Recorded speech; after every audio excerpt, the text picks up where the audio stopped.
It's going to be tough getting off Oreos. No more Oreos. No more Oreos. No more Oreos.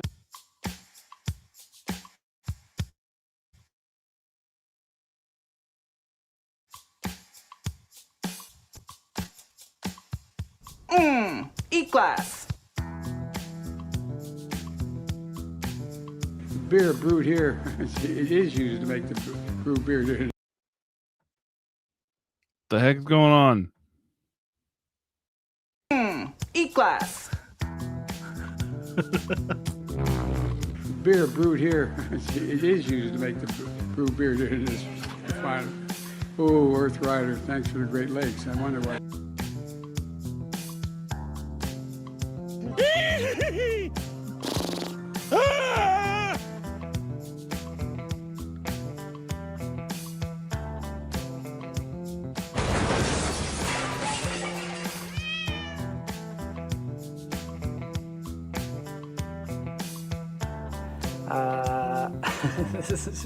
Aren't I the best at this?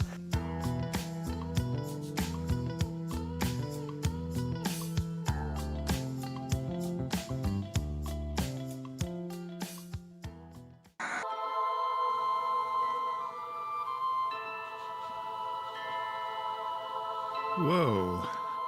Bit dizzy. That's just science. Keep on rolling,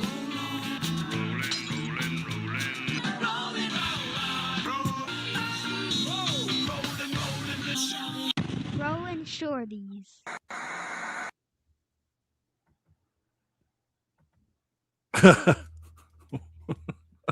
Of course. Of course something has to go wrong. That was weird because the music started slowing down. So I was like, wait, what is happening here? Ran through, made sure everything worked multiple times. Yeah. The intro is longer than the Game of Thrones. Shambolic. Oh, chaos. Well, it wouldn't be a live stream if something didn't go wrong. Yeah, no kidding. Leave the microphone. Don't jinx us. Don't even mention it. I got a new Broken shelf. YouTube. Look at my new shelf. Oh, hold on. We're gonna put you big screen. I want to see these shelves. Yeah, that's cool. It's just this very thin one. I just got it. Oh, geez. It kind of stands. Right. Ah! Look how big. Hey, where'd you go? I'm gone. Chris. Oh, there he is. I'm back. Little buddy. Yeah, it's just kind of a little display shelf for all my tulps. That's rad. Yeah, I just can't stand putting them on the shelf without their covers forward. I have mine on my wall. I have little shelves over there, and You got to. Glockenstick's driving somewhere. We'll have to make do without your sophisticated comments. Well, believe me, I hear them in my mind already. Daily. Too intense for YouTube. Tell us about that shelf. What is it? Is it oak? It's made out of wood.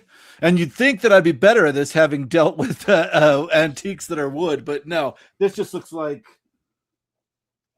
wood. And it's very thin. It's about that thin. And it's just got these little shelves that you can stick pulps in. You want to know a secret, a little bit of inside base, a little bit of secrets about me? Yeah. I can tell what type of wood something is by the smell of it being cut. Oh, nice. I am not that good. I can tell it's wood. Actually, I think we talked about it.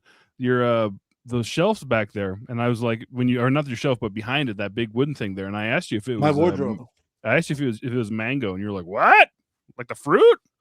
Yeah, I don't know, man. It's weird because this veneer is different than this veneer, so I don't have any idea. I go, hey, listen, I grew up with Wood. I grew up around wood. The wood shop. I grew up with a wood shop. Yes, I am a wood sniffer. You want to know my favorite smell? My favorite smelling wood is, well, it's cedar. Cedar just smells amazing. However, I do like the smell of wenge. It's a black wood. It's almost like ebony. But wenge, when you cut it, is toxic. So maybe that's why it smells good. Oh. Grew up on a wood farm, says Scott. Hi, Constance. All right, now we go. Ooh, Dread Pirates is here. What's going on? Are you drinking anything, Chris? Yes. This. What's in that? Yeah. I'm drinking. Well, you guys know I'm a connoisseur. Normally, I have wood and wine. Wood and wine. Oh, that's what we should name. We should start a band and name it Wood and Wine, and we'll just do like pretentious music. Well, we can do that. I can do that. Normally, I have nice wine because I have nice taste. Today, I have the $3.95 Aldi brand. So hey, it gets the job done. Has a bit of a feet odor. As long as the feet is not on the tongue, they're fine. When they were crushing the grapes, they didn't wash their feet. It's just the tannins. How dare you, Keith? This is sound really weird, but some of the on the chat here, some of the people are lit up and some of the people are not lit up for me, and I have no idea what that maybe means. It's because I've highlighted some of them. Let's try. Oh, that's why. Green screen. Yeah, you'll see the green screen on Friday. It's if I can get it to work. It's kind of rough. We got someone here I don't know. Pete's Draculich. Hi, Pete. I know Pete. I've seen your comments. What's going on, Pete? Hello. All right. Shut up, Tim. I'm always lit. All right. Hey, let's talk some books. That's enough goofing around. Yeah. You guys can keep goofing around in the chat. Let us discuss some books. I bought that and I was like, oh boy, I'm going to get into trouble with this thing. It's going to get weird. It's going to get weird. Where is it here? Oh, let me bring this puppy onto stage. Whoosh. There we go. Today we are reading, and I'm going to make that guy bigger. I like that artwork, man. I love the artwork. All of these, it's strange because I need the paperbacks, but the hardcovers are beautiful. I love the annual World's Best Sci-Fi hardcovers. Yeah. And they're cheap. Yeah. It's because they're all book club editions, and they are just, and yeah, this is the one Richard Powers I like. Yeah. Yeah, because somebody was eating a gummy. Look at Richard Powers. Yeah, seriously. Or the lady in the picture. Yeah. You got one of them. Yeah, maybe later I'll pull down the whole set. I've got the whole set. Did you watch Spinebreaker Books book haul? No, not yet. Okay, watch it after this. The intro is straight up nightmare fuel. Really? Yeah. Brittle Bees, yes. It's oh my gosh. What I missed? Nothing. We haven't started yet. That's just science. Whoa, you like BCs more than regular hardcovers. That's weird to me because that isn't, I mean, they're both hardcovers. Like, yeah, that doesn't make any sense. You mean just the size, Tim? Or because they all are uniform, which I do like that. If you get normal hardcovers, like you'll get some of them sizes. can be bigger, yeah. But with science fiction, like most of them are book club size. That is interesting, Tim. Well, I need more. BCs take up less space, says Keys. Okay. I love that. So Tark. I like that that thumbnail. Look at that puppy. Oh yeah. They're little. You like the shorter, slimmer size. Okay. Oh, okay. I get One that. thing I've noticed is I have a lot of like UK first editions from like Hodder and Stoddard, and there's what's the other one? I can't remember. But God, they're that shorter. is the most British sounding name you ever said. Right? But they're actually shorter, and so. Yeah, I've got. Let's see. What's this? Oh, it's a book club. Like, look at this one here. This one is considerably shorter than a book club. Oh yeah. Look at that. That's great. But I do like book club editions too. But but do. the problem with them is I know that they're so inexpensive that if I see them for like $6, I'm like, nah, that's too much. Well, it's weird because we can do stuff like this because of book club editions. There's no way I can just pull Dune off my shelf and show it off. I mean, look at the quality of that cover, and it's got the map on the back, and it is Chilton. You know, and of course now people are charging $250 to $500 for this, but this is what I love about book clubs, is that I can have a copy of a book that I want to have a copy of a book in a close to first edition state, and not have to pay what, $7,000 for this now. Jeez. Yeah, they are a lot cheaper. I do have oops, not the wrong one. I have one that's kind of expensive. What is it? Canticle for Leibowitz. That one's kind of spendy. Is it? Book club. For a book club, it's like a $50 book. I have a weird Canticle. No, I don't. I must have it. Yeah, my most expensive book club is up here. All right, Chris's most expensive book club is this one. Ubik. Yeah, this art is so iconic that even the book club, this and Dune, you know, would get me a rent. Brittleby, my brother, got me he gave it to me for Christmas because he thought it was worth something. But it was the Stand, Stephen King's The Stand, the book club edition, which looks identical to the first edition. Yeah, I've got a first edition Stand, but it's a later printing. So I had a choice between a book club and the later printing, and I went for the later printing just for monetary purposes. Is this what you're talking about? Yeah, but mine's. Oh, I'm gonna go find it. You might have an older one. Yeah, while you find that, I'll show off my Stephen King first edition. This is my Stephen King first edition. It is $8.95 on the dust jacket. It says first edition on the cover page, and it's got R42. It's the real deal, and the best part about it, I paid $3 for this in a huge book estate sale. I have this Canticle. Oh, wait, wrong one. Here, get that up there. Yeah, no, that is older than this. Yeah, most definitely. That's a great Canticle. I love it. Yeah. I think I paid like $30 for it, but it's in like amazing shape. I've not read it. Wow, that was well done. Oh, really? I see them everywhere. God, well, yeah. At the Friends of the Library right now, at my Friends of the Library just down the road, there's probably 100. Wow, really? Yeah. That could easily happen, Tim. Wouldn't be the worst stream ever. Right, seriously.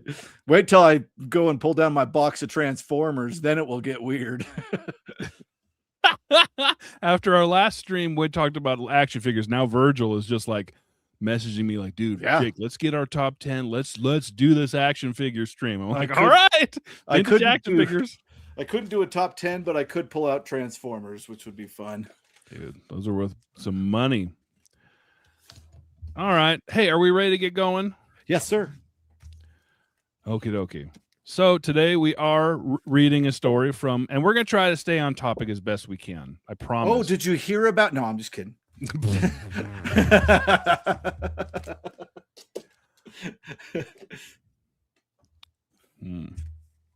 All right.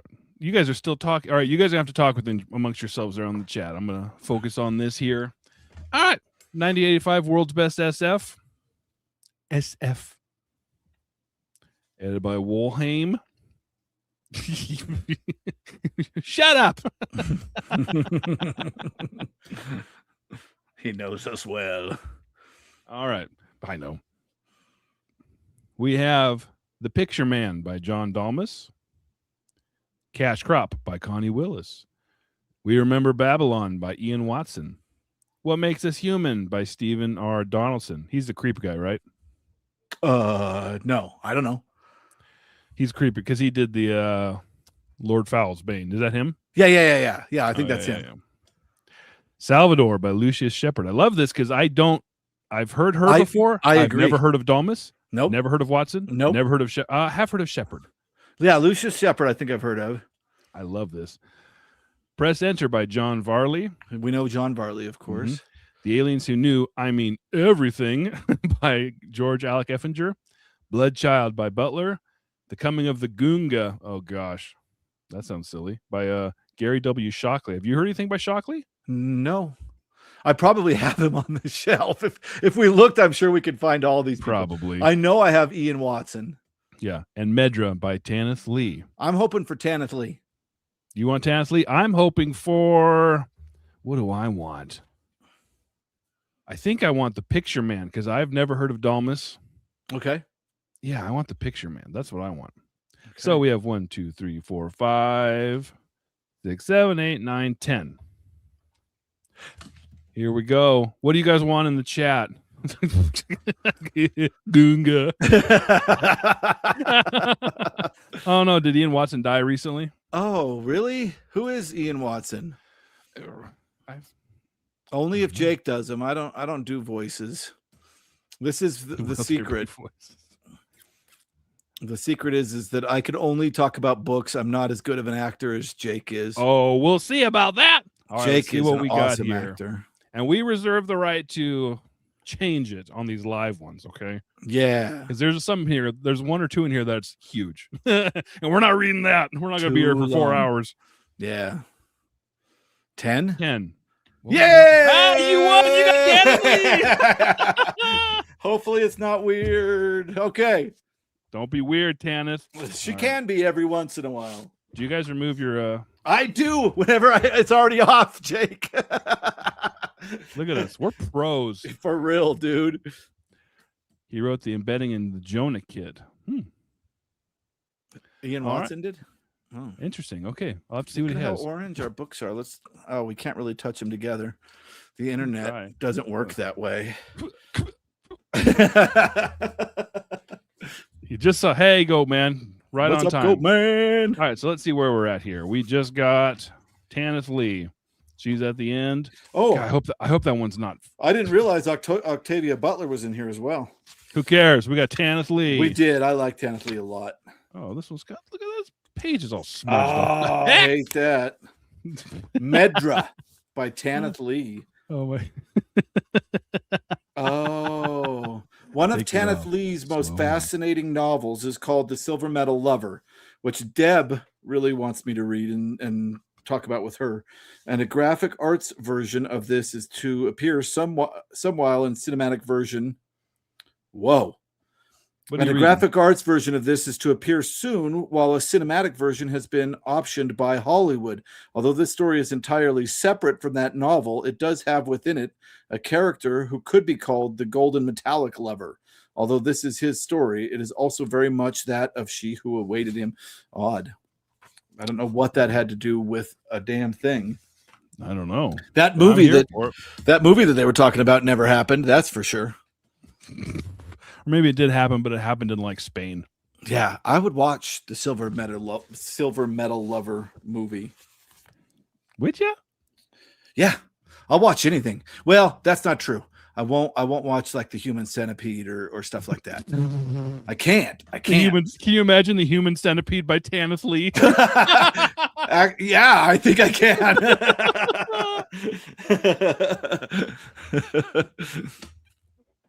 All right, everybody, buckle up. Get your own copies. Get your own drinks if you need to. Start your fireplaces. Get under a blankie. Yeah, unless you're in Texas or New Mexico. New Mexico, when it's bloody 1 billion degrees. That's right. The AC's kicking in here, and it's struggling. Yeah, that's right. All right. So let's look here. I don't see a whole lot of dialogue, so maybe we'll just let's go section by section. I agree. You want me to start or you start? You start. Okay. Guess first. At the heart of a deserted and partially ruined city, an old hotel rose up 89 stories into the clear sunset air. The hotel was not necessarily the tallest structure left in the city. It had been a very modern metropolis. Many of its buildings were of great height. But it happened that several of the blocks surrounding the hotel plaza had fallen for one reason or another.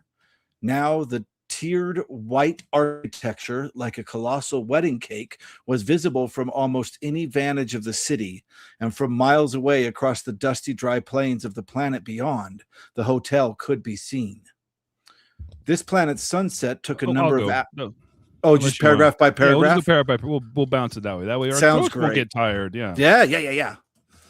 This planet's sunset took a number of hours and was quite beautiful. The hotel seemed softened in the filmy, rosy light. Its garlands and sprays of ornamentation, long blunted by the wind, had over the years become the nesting place of large, climbing lizards. During the hours of sunfall, they would emerge, crawling up and down the stem of the buildings, past the empty windows which lay empty rooms. Their armor blinked gold. Their gargoyle faces stared over the vistas of the city, whose tall abandoned blocks flashed goldenly back at them. The big lizards were not foolish enough to mistake these skyscrapers for anything alive. The only living thing, aside from themselves, and occasionally white skeletal birds which flew over, lived on the 89th floor.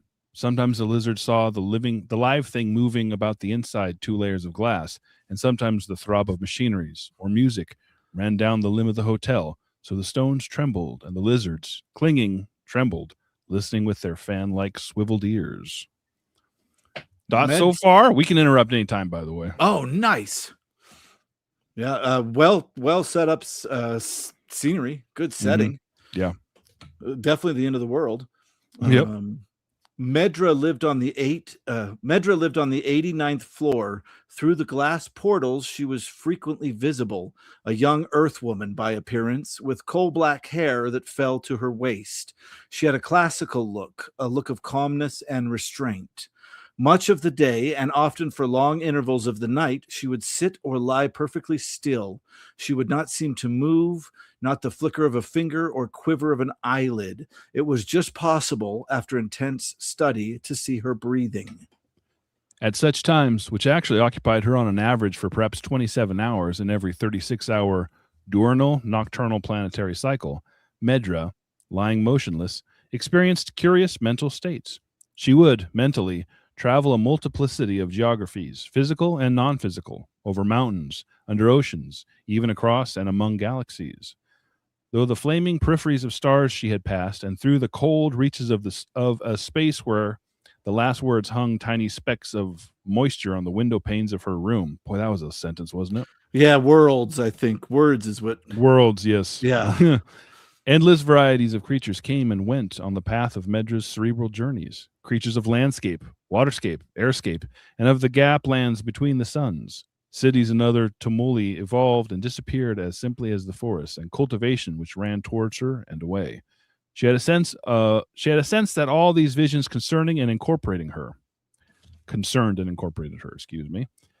that she wove something into them from herself if she did not actually form them, and so was a part of her own weaving and of them.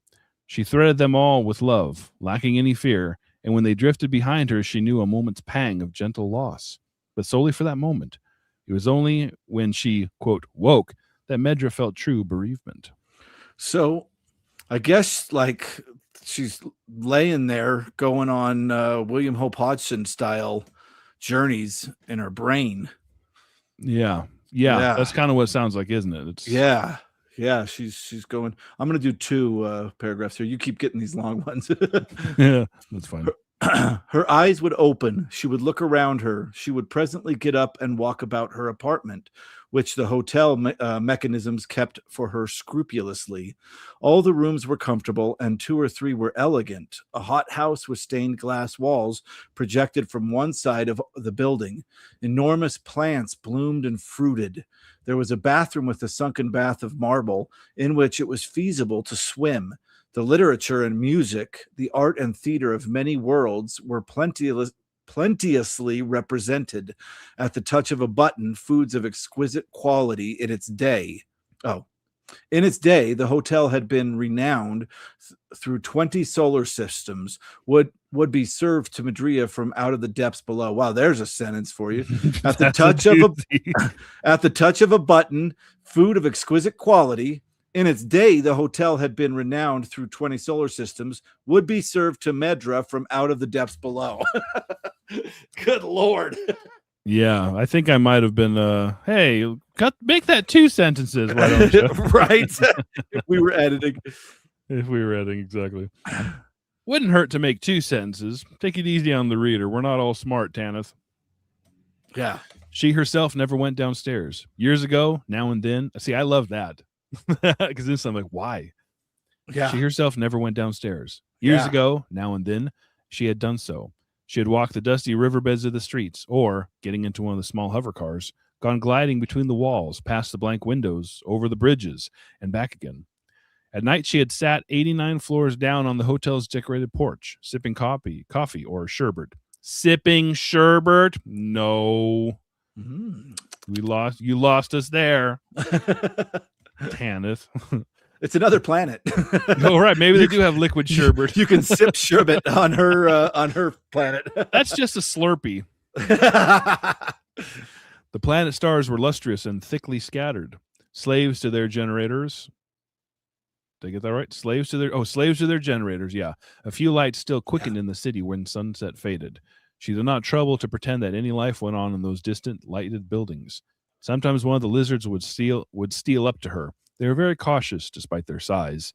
She caressed those that came close enough and would allow it, but the lizards did not need her, and, waking, she did not understand them. Okay, I love the imagery of the mental image of just seeing lights in the city still flickering on, but she knows that nobody's there. Yeah. Like, that is such a cool added layer of depth to this story already. Well, and I know she kind of gets into purple prose, but that for me is something that I really enjoy. I know for some people it's an automatic turnoff, but she's really setting a heck of a scene here. Exactly. It melted. Yeah. It melted. There could be cornflake sex at the end of this. God. You don't know. You never know. I've read some weird Tanith sex, so it exists. Yeah, I don't know if I'd sip sherbet. No, you got to eat it fast, but not get brain freeze, because that's the worst. Have you ever had brain freeze as an adult? Yes. What? Yeah, definitely. Yeah, sometimes I get very cold drinks because, like we were saying earlier, it's hot as I'll get out here. And sometimes I will chug it too fast, and my throat will hurt really bad, and then it will go up into my brain. Well, you're feeling your mouth too full. If it touches the roof of your mouth, you'll get brain freeze. Yeah, it do. I do. What? What? I have not had brain freeze since I was a child. It's because you learned how to eat cold things. Yeah, you learned how not to, and we never did. Like We just keep shoving it in our faces too quickly. I thought I was dying. Oh man. Yeah, it's the roof of your mouth that gets it. You're right. You're right.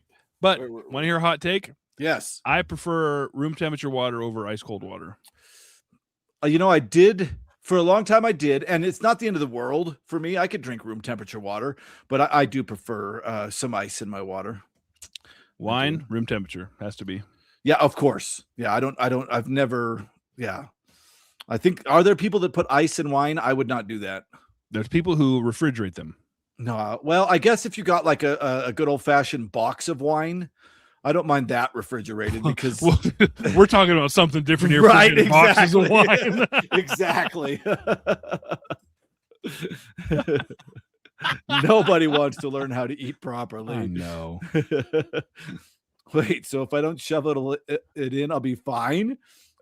That's way too big of an ask. Oh, man. Boxed of wine. No. It's really weird. Like I eat ice cream pretty often, but for some odd reason, for like the last 3 months, I've been completely off it. Just not in the mood for any ice cream. I don't know. Oh no, maybe is that a sign of you're actually getting old? God, I hope not. Yeah, I hope not. I had to think about it for a minute. I hope not. Oh no. Yeah. Nobody likes that. I don't want ice cream. I'd rather just have a nice bowl of pudding. I do like pudding a lot. But I hate. I've had pudding since I was a kid either. Oh man, you go to those like all you can eat Chinese restaurants and they always have just like a vat of vanilla pudding and a vat of chocolate pudding. Yum. What's going on, Braden? You're missing nothing. We're being silly. Well, we read half the story, but it's so visual that yeah, you're not missing any plot. It's the end of the world and there's one existing living thing and we don't know what it is. Might be human. Yeah. All right. Back to the story. Here we go. I don't know where we were. I have a lot to say about what else though. All right. Where was I? In recent years, she stayed at the top of her tower. There was no purpose in leaving her apartment. She accepted this. But every so often, waking, opening her eyes, sensing loss, she wept. She was alone and lonely. She felt the pain of it always, although always differently. Sharp as a razor, insistent as a needle, dull as a healing bruise. I'm alone, she said. Looking out from the balconied heights, she saw the lizards moving endlessly up and down. She saw the city and the dust haze far off, which marked the plains beyond. The weaving of her dreams was her solace, but not enough. Alone, said Medra in a soft, tragic voice. She turned her back to the window, and so missed a new golden spark that dazzled wildly over the sunset air and the white feather of vapor which followed it down. Oh, interesting. What a great line there. Something's coming. She felt the pain of it always, although always differently. Sharp as a razor, insistent as a needle, dull as a healing bruise. That's great. It's really good. Jackson landed his shuttle about. Oh, it's a boy. We might get some hanky panky. Draw.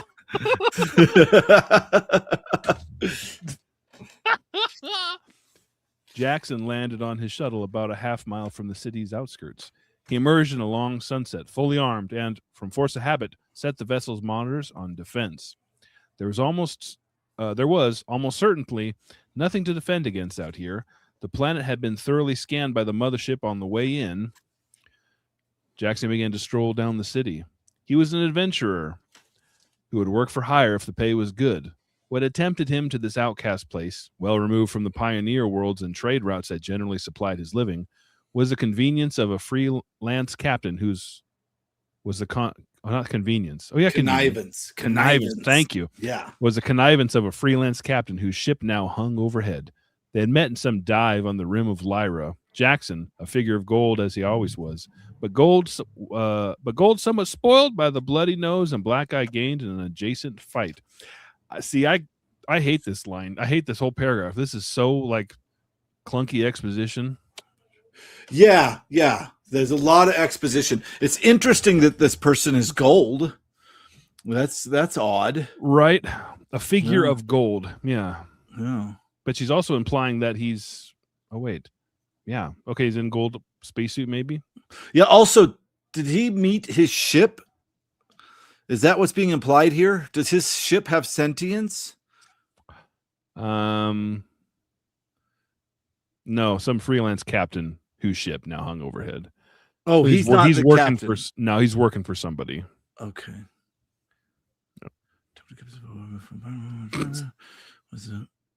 Yes, you're right. That's about the captain. Got it. Matriarchal spider pudding. I don't know. There's some quote. I see a quote by a comment from Keith. I'm like, should I put it up? Okay, what the heck are you guys talking about? As weird as we are, you guys in the chat are so much weirder. It's true.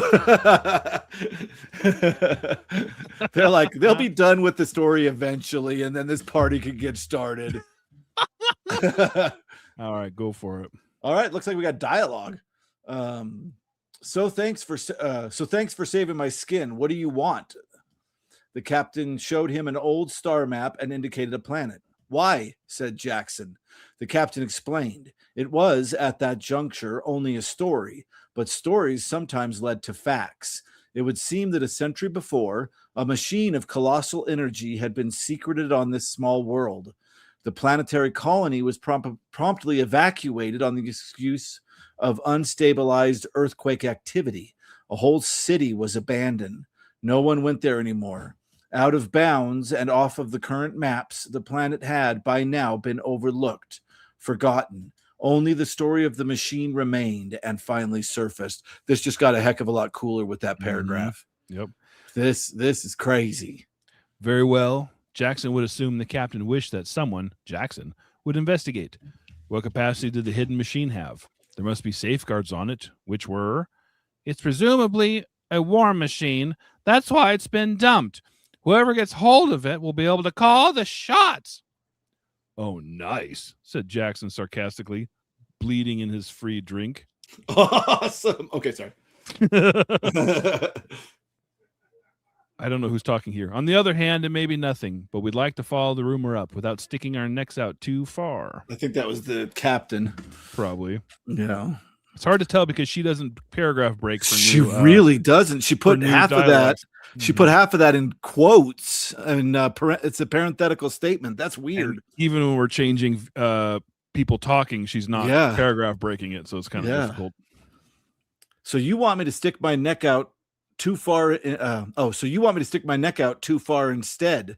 The captain detailed the fee. See, right away I would think that was the captain speaking because it says the captain right afterwards, but that I think is Jackson talking. Yep. The captain detailed the fee. Jackson thought about it. It was not until he was aboard the ship that he asked again. You still haven't given me specific answers to my two specific questions. What does this machine do? How is it protected? Okay. All right, this is apocryphal. Maybe.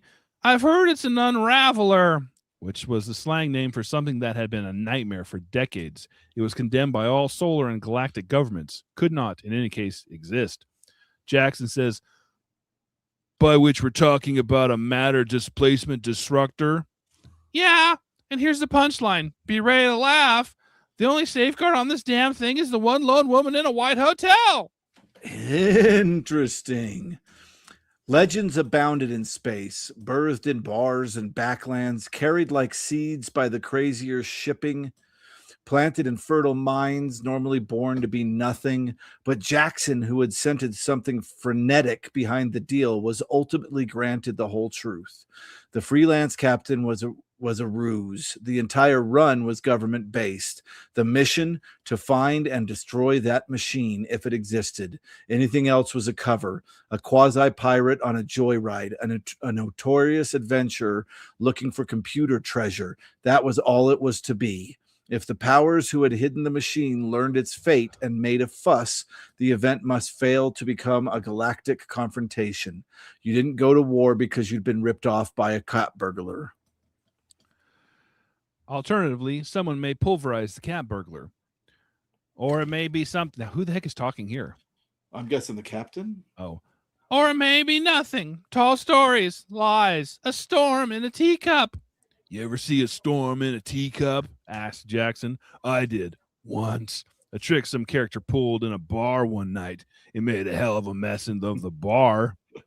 As he entered the city, framed between the sky-touching pylons under the bridge, Jackson saw the hotel. I'll do one more. Okay. He stood and looked at it and thought about the idea of one woman guarding it and an MDD chaos device that could literally claw the fabric of everything. Planets, suns, space itself apart. If any of it were so, she would have to be a robot or a robot android. He had a scanner of his own concealed in the plain gold ring he always wore. So he's in gold armor and a gold ring. Yeah, is his skin gold or is he in gold armor? That's a good question. Yeah, good question. This would tell him exactly what she was if she existed from a distance of 300 feet. One of the hover cars swam by. What? I guess there's still hover cars tooling around on this completely deserted It city? mentions earlier that she takes cars sometimes. Oh, yeah, okay. So they must be automated. Yeah. By caliber, I mean both the caliber of her. All right. It's a homonym. One of the hover cars swam by. Jackson held it and got in. It carried him swiftly towards the eccentric old hotel. At 200 feet, Jackson consulted the ring. It told him promptly the woman didn't exceed. The woman did indeed exist, and, as expected, exactly what she was. Her name had been planet registered in the past. It was Medra. She was not a robot, an android, or even, present analysis, biologically tampered with. She was a young woman. She had black springing hair, pale amber skin, dark amber eyes. She weighed, just wait, said Jackson. More important, what about implants? Probably not the type of implants that I'm giggling about. Are they? Just making sure they're all natural. There's nothing wrong with that, okay? Sometimes you gotta ask. But there were no implants. The car was now only 30 feet from the building and rising smoothly as an elevator up the floors. 66, 60, 69, 70. Check again, said Jackson. The lizards glared at him with bulging eyes as he passed them, but he had... Turning pages is hard. Already checked those. There was over 2,000 of them dwelling in and on the building. They were saurian, unaggressive, obliquely intelligent, harmless, and non-mechanic. A bird flew over, a couple of 100 feet up. And check that, snapped Jackson, scowling at the lizards. But it was only a bird. So birds aren't secretly machines. What's his problem with the lizards?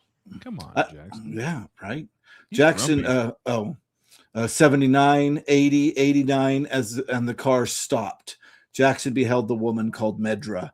She was standing at a window, gazing out at him through a double thickness of glass. Her eyes were glorious and wide.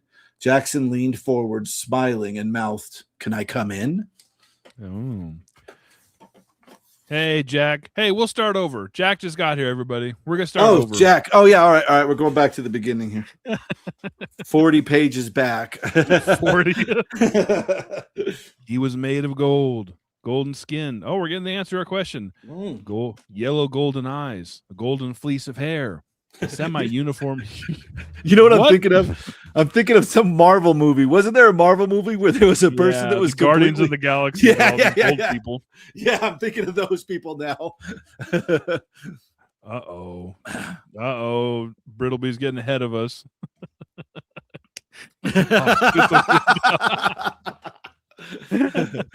Like, come on in. Smacks it like a hummingbird. All right.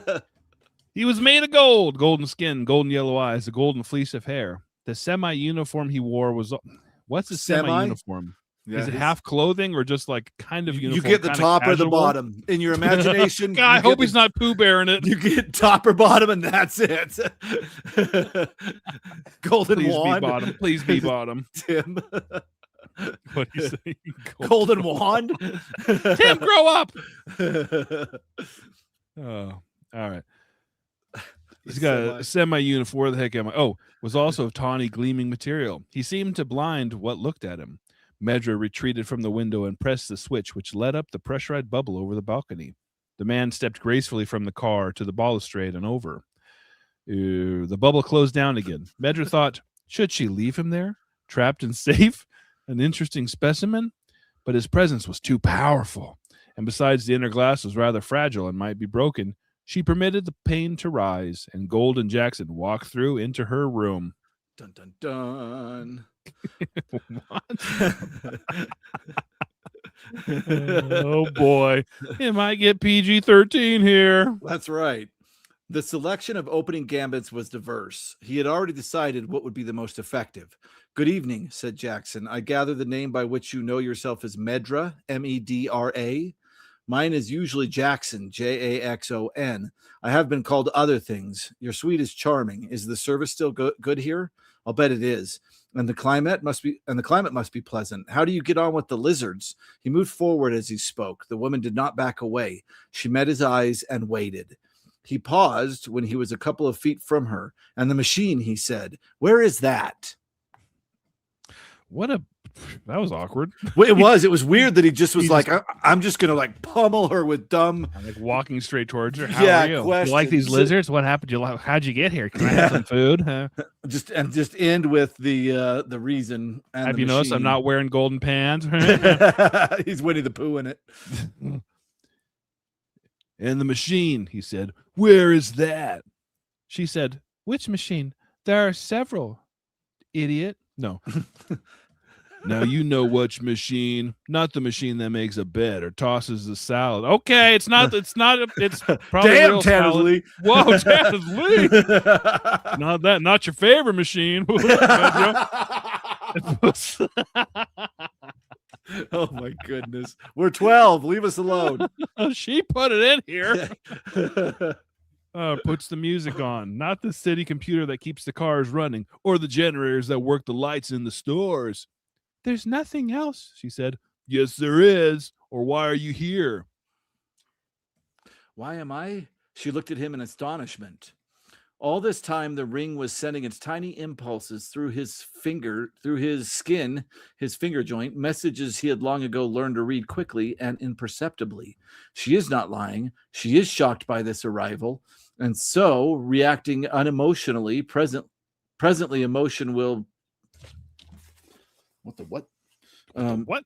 She is shocked by this arrival, and so, reacting unemotionally, presently emotion will break through. Her pulse ticks at this and this, rising now faster, but she is not lying.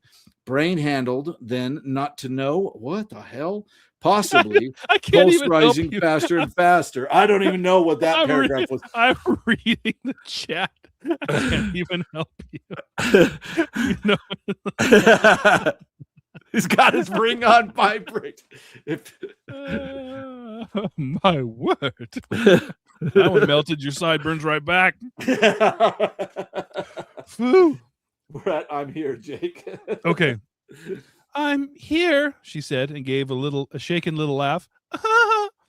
Because I stayed behind, that's all. The planet's core is unstable. We were told to leave, but I elected to stay here. I was born here, you see, and all my family died here. My father was the architect who designed the hotel. I grew up in the hotel. When the ships lifted off, I did not go with him. There's nowhere else to go, nowhere else, no one else. How eccentric to want to remain, but the earthquake activity, well, she's talking as much as he is now. Right. How eccentric. The earthquake activity, it's so dangerous, as they said, a few mild tremors. The hotel is stabilized, although the other buildings sometimes. Only 6 months ago, one of the blocks away, the plaza collapsed. A column of dust going up for half hour. I'm talking too much, she said. I haven't seen another human being for, but I can't remember, I suppose, 10 years? The last was a question, as if he knew better than she and would tell her. She put her hands over her eyes and began to fall very slowly forwards. Jackson caught her and held her as she lay in his arms weeping. No lies, valid, emotional impulse, verified. The ring stung and tickled its information through him. It was This is really truly the one ring to rule them all. Damn. I suppose. Oh gosh. Anyway, it's tickled his information through him. It was also a very long time for him. See, since he had held a woman this way, he savored it abstractly, his thoughts already tracking in other directions after other deductions. Because I was going to say this way, what, comforting somebody that's like been alone for years and is weeping, but it sounds like he's already heading into he's like the foreplay has started by catching this. He saw a woman, he's like, well, here we go. as if the distance he took pleasure in the warm scent of her, the softness of her dark witch's hair, pleasure in comforting her. Ooh. Hold on, I'm getting wine. I thought you said I'm getting warm. It's getting hot in here. Oh, we're like halfway through. Oh no. Oh no. See, I wasn't gonna say that. You saw the debate in my mind, Biddleby. I wasn't gonna say that. I was like, it's Jay. reading. Oh, what a dirty boy. Oh no. All right, That was chapter 1. I'm now going to start chapter 2. Oh no, there's not much left. We're good. 62 pages. We're almost done. This is not 62 pages. You're out of your mind. I'm lying. Oh gosh. Got me scared there for a second. Gold member. Gold member. That's twice you've made me think Austin Powers, Tim. It is not 62 pages. It is not. We've only got no. I'm just being silly. I'm sorry. We only have a little bit to go. Yeah. It's almost done. You're worried. If it was 62 pages, we would not be finishing it. Chris will be coming back next week to finish it. It's true. Yeah, it's strange because I was 100% into this up until this weird introduction. The dynamic between these two isn't working for me just yet, but we'll see. No, it's weird. User unfriendly. We are doing the 1985 annual World's Best SF by Donald Wollheim, or edited by him, and the story is Medra by Tanith Lee. Yes. Shut up, Tim. We're trying to get through this. All right, chapter 2. There was time, all the time a world could give. For once, no one and nothing urging him to hurry. The only necessity was to be sure, and from the beginning he was sure enough. It was only a matter of proving that sureness, being certain of a certainty. Aside from the miniaturized gadgets he always carried with him, there were his own well-tuned senses. Jackson knew inside 10 minutes that there was nothing here remotely resembling the powerful technology of a fabled MDD. In other words, no key to Nemesis.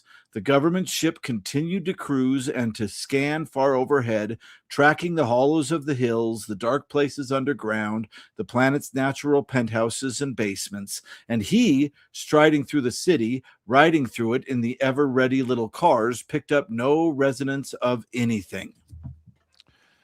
Yet there was something strange which did not fit.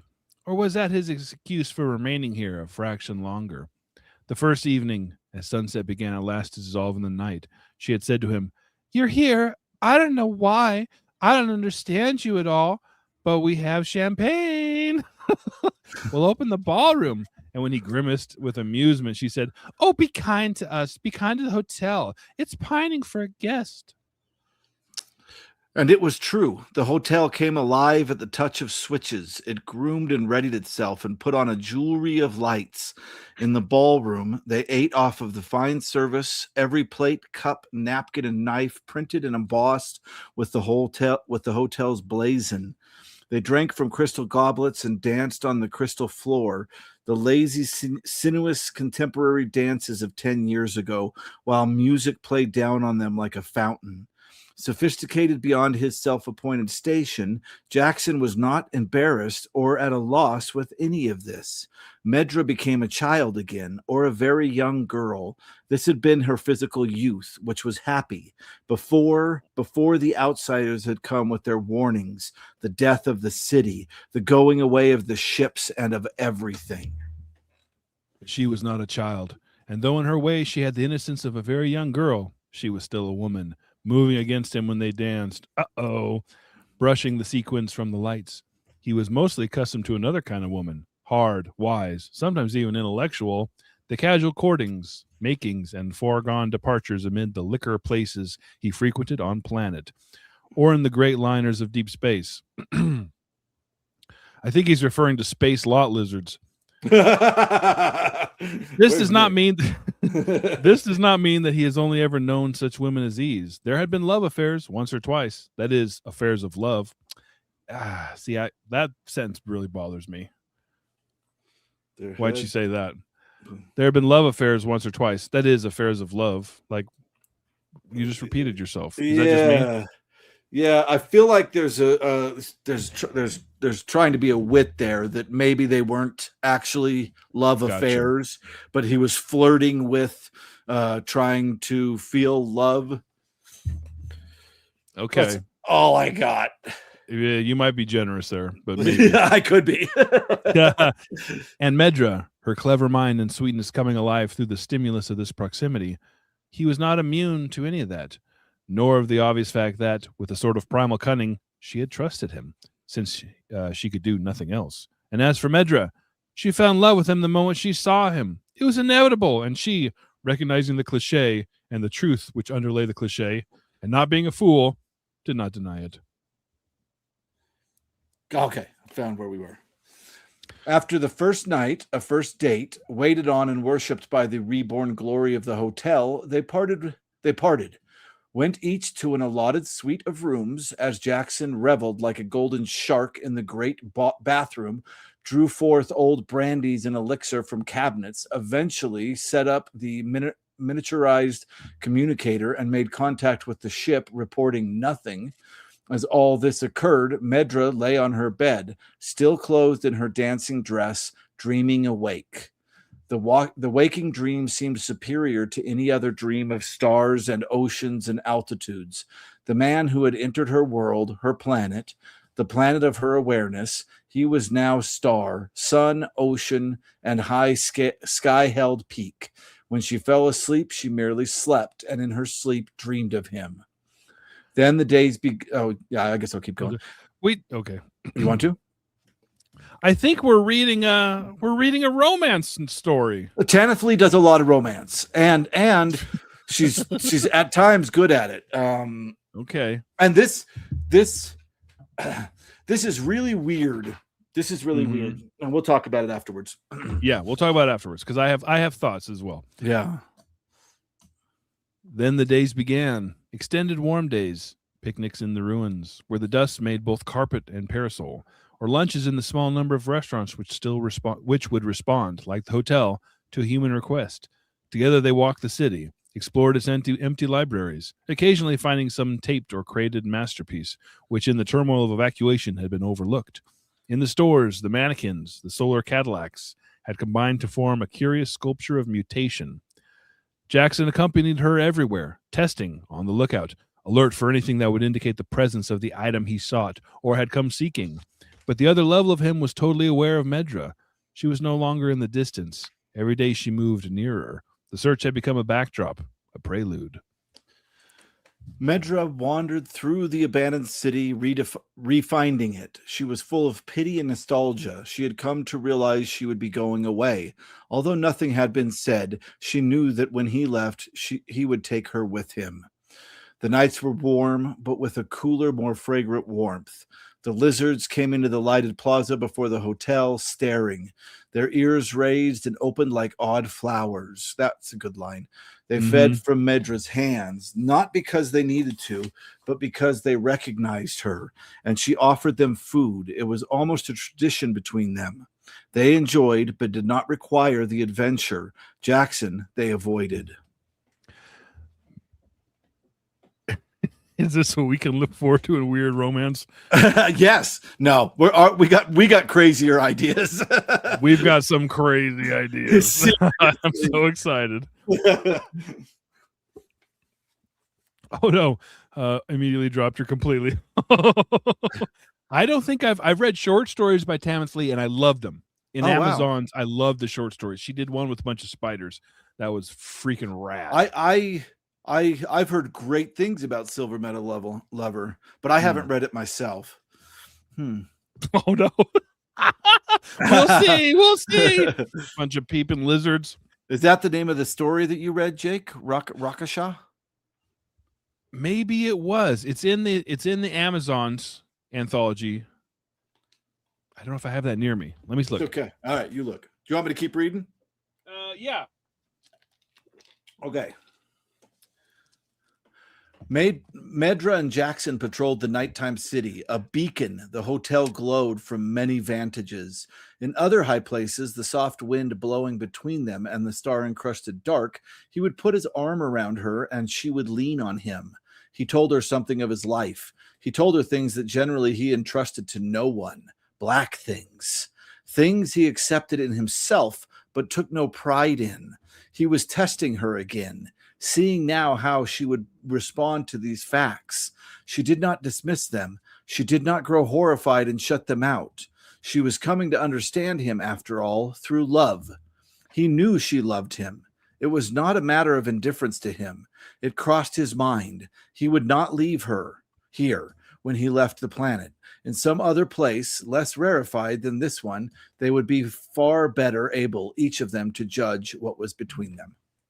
Okay. I looked up the Tanith Lee. It's Northern Chess, which I did enjoy. I liked from Amazon's this book here, which is not the one I thought. The one I thought it was Bones for Dulath by Megan Lindholm. You guys talk freaking awesome. You guys like that one. This one's freaking awesome. Best story of this anthology. This one was, I think it was fun. Half of us didn't like it. We did this on Ebes a couple years last year with Andrea from Infinite Text. Yes. And Sephiroth. He was not Reddit. It was okay. Her Tanith Lee that one was okay. But yeah, that Megan Lindholm story that's worthy to get this book in and of itself, just for that Megan Lindholm story. Wait, it's Robin Hobb? Yeah, no, it wasn't. Let's try it again. Oh, who cares? You guys can go back and watch the episode. Oh yeah, everybody's correct. Andrea is agreeing with Tim. All right. I was not wearing a dress. I did have some makeup on, but you know what? That's normal. I thought it was tasteful. Yeah, it's just a little bit of tastefully done. Yeah, I needed to contour a little bit my shape of my face, so it didn't look like a giant fuzzy potato. If Megan Lindholm and Robin Hobb are the same person, you guys are just actually in for fun there. Oh yeah, what the heck? What right? What a pretentious chat we have right now. Oh my goodness. Where did I think you're up, but I don't remember where I left off. Yeah, where'd you leave me here? I think in the end, one night traveling together. Help me out. Page 234. Middle of the page, in the end, one night. I was so distracted. I wasn't even listening to you. Traveling. In the end, I'm pointing it out on your screen. That doesn't help you. All right. In the end, one night. I'll do the rest of the page. In the end, one night. Traveling together in the elevator up towards the top floor of the hotel, Jackson told her this: "The business I had here is settled. I'm leaving tomorrow." Although she knew he would not go without her, even so she thought at this instant that of course he would go on without her. "I shall turn out all the lights," she said simply. "As your ship takes you away, you'll see a shadow spread across the city." "You can watch that too," he said. "There's plenty of room in the shuttle for both of us, unless you want to bring any of those damn lizards along." The ritual completed, they moved together. Not any more to comfort or to dance, not a test. He kissed her, and she returned his kiss. They reached the 89th floor and went into her apartment. On the bed where she had slept and wandered among galaxies, slept and dreamed of him, they made love. About the bright whirlwind of this act, the city stood as a stopped clock. The hotel was just a pillar of fire, with fiery gargoyles hotly frozen on its sides, and one solitary nova burning on the 89th floor. See, this, I gotta say, I know that people, Jake and I are going to disagree right here. I thought that was a beautifully executed sex scene. I thought that was well done. I really like her romance. I think she's good at it. I think that was romantic because it wasn't graphic, right? But it was sweet. I think it was sweet. And you have to imagine the cornflakes yourself. She didn't have to bring those in. You add those. Jimmy does not let us imagine cornflakes. He will tell us all about the cornflakes. If anybody wants to know about the cornflakes, watch the last episode if you can. Actually, two back.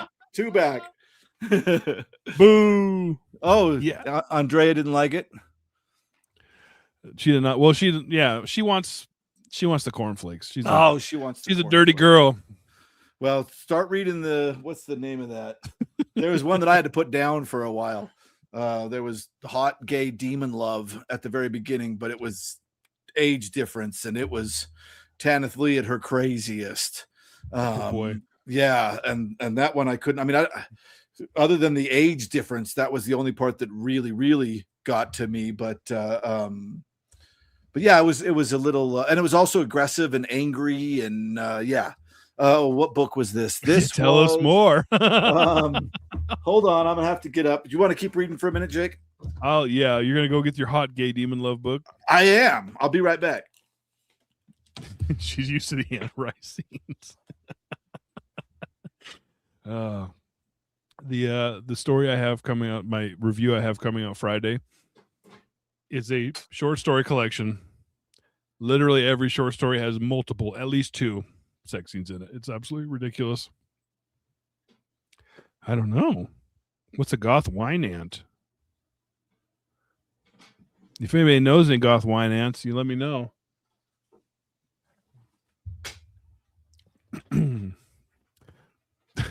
Change my Tinder profile. No, it's not. It's not Andre Norton. Andre Norton is just snuggling a little too much with cats. So it's oh, here, let's swap this, which is the reason this became so popular is because of the Neil Gaiman stuff that came out. Right after that, people were saying that Sandman stole most of it from this series, and that this is something that you can read instead. And so this Knight's Master is the first book in this series, and it's about a demon who meets a older teen, we'll call him, Earthling. Is that generous? Yeah, that's generous. Like 15 or 16, and falls in love with this teen Earthling, and this is a demon, so we expect. I mean, he's kind of a piece of shit, which makes sense. He's a demon, but yeah, they fall in love with each other, and there was a pretty heavy sex scene, and yeah, so I had to stop on this one, and I'm going to come back to it. Everybody says it's absolutely incredible, but yeah, that is a little bit. They say that's the hard part to get over. Goth Wine Ants should be a band. Let's start it. Let's do it. Goth Wine Ants, hell yeah. I know. Look at Chris. He's like, it's really good, but I needed a break. A little too much gay underage demon sex. Well, hey, Chris will read us that scene after we're done here. Since we're past the 1 hour mark, the YouTube moderators aren't watching anymore. All right. Okay. You didn't read, did you? No, I just screwed around. Okay, good. I think I'm up then. 3. A couple hours before sunrise, Jackson left his lover, Medra, sleeping. He returned to his room on the 74th floor and operated the communicator. He gave details to the mothership of his time of return. He told the government officer who manned the intercom that there would be a passenger on the shuttle. The officer was open-faced and non-committal of tone, not discouraging. She's the last of the colony, said Jackson reasonably. Insidiously threatening. There would be no trouble over it. The story of the MDD had been run to ground and could be exploded. Spirits would be high and Jackson in favor, maybe rich for a short while. She would like that. The harmony money would produce for her, not the raw essentials of cash. So that was confusing as heck. Yeah, so I think basically what was said there is, hey, I'm bringing this woman with me. Don't freaking argue with me. There's no stupid MDD on this planet. Yeah. And I better get rich for this. Yeah. Okay. Why is he going to get, I guess because he was doing his job. So the government's got to pay him, even though they didn't find any MDD. What does MDD stand for? I forgot. Weapons of mass destruction. Are you sure you're not drinking too? You sound like one who's been drinking. Hey, I made it work, didn't I? MDD. You did. I got to admit, once you started that first one, when Meppins, I was like, you're not going to land it. You landed it. So props. All right. Having switched off and dismantled the communicator in its compact traveling form, Jackson lay back on his bed. He thought about the woman 15 stories above him, 5 minutes away. He thought about her as non-committally and easily as a young man on the ship's bridge. But nevertheless, or perhaps sequentially, a wave of desire came in on him. Jackson was about to leave the bed and go back to her when he heard the door open and a whisper of silk. Medra had come to him. Oh boy! She walked towards him slowly. Her face was very serious and composed. In the dimness of the one low lamp he kept alight, her black hair gathered up in the shadows and draped her with them. She was, no less than he, like a figure from a myth, no less than he, more so than he. And he saw, with the start of adrenaline that brought him to his feet, that one low lamp was shining through her. I'm so hoping this goes in the direction that I want it to go in. What? He said, putting his hand to the small gun by the bed uselessly, is going on. A real ghost or just an inefficient hologram? Where are you really, Medra? If you are Medra. Yes, she said. The voice was exactly hers, the same voice which, a handful of hours ago, had answered his in passion and insistence. I'm Medra, truly Medra, not a hologram. I must approximate. Will you countenance an astral projection, the subconscious free of the body? Okay, that is not where I expected it to go. No, I'm kind of bummed. Yeah, I was hoping she was the MDD. That's what I was. Yes, that's what I was going for. Is. So Tark, yes. I think she is. Massive deep fried dumpling. Or maybe she's watching the MDD from a different location, a remote location. Yes, blah, blah, blah. Fine. And the body, let's not forget, I'm rather fond of your body, Medra. Where is it? Oh, snappy. Always about the physical. I'll take over. After Scott gets that in there.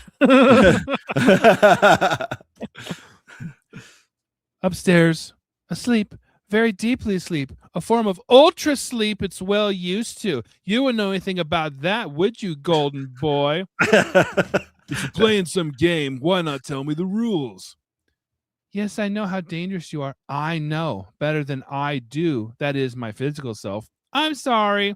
The translucent image of Medra said to him, most politely, it can only be done this way. Please listen. You'll find that you do grasp everything I say to you. On some level, you've known it all the time. The inner mind is always stronger and more resilient than the thinking process we have desperately termed the brain. He sat down on the bed again. He allowed her to go on. At some point, he let the gun slide from his hand. Oh, boy. Afterwards, that was his last mistake. Hey, Tim, how's it going? Shows up with some massive double Ds. Afterwards, for the brief while that he remembered, he seemed to have heard everything in her voice, a conversation or dialogue. It was not improbable that she had hypnotized him in some manner, an aid to his acceptance. She understood, this essence of Medra, why he had come to the planet and the nature of the machine he had been pursuing. The legend of an MDD was merely that. Such a device did not anywhere exist.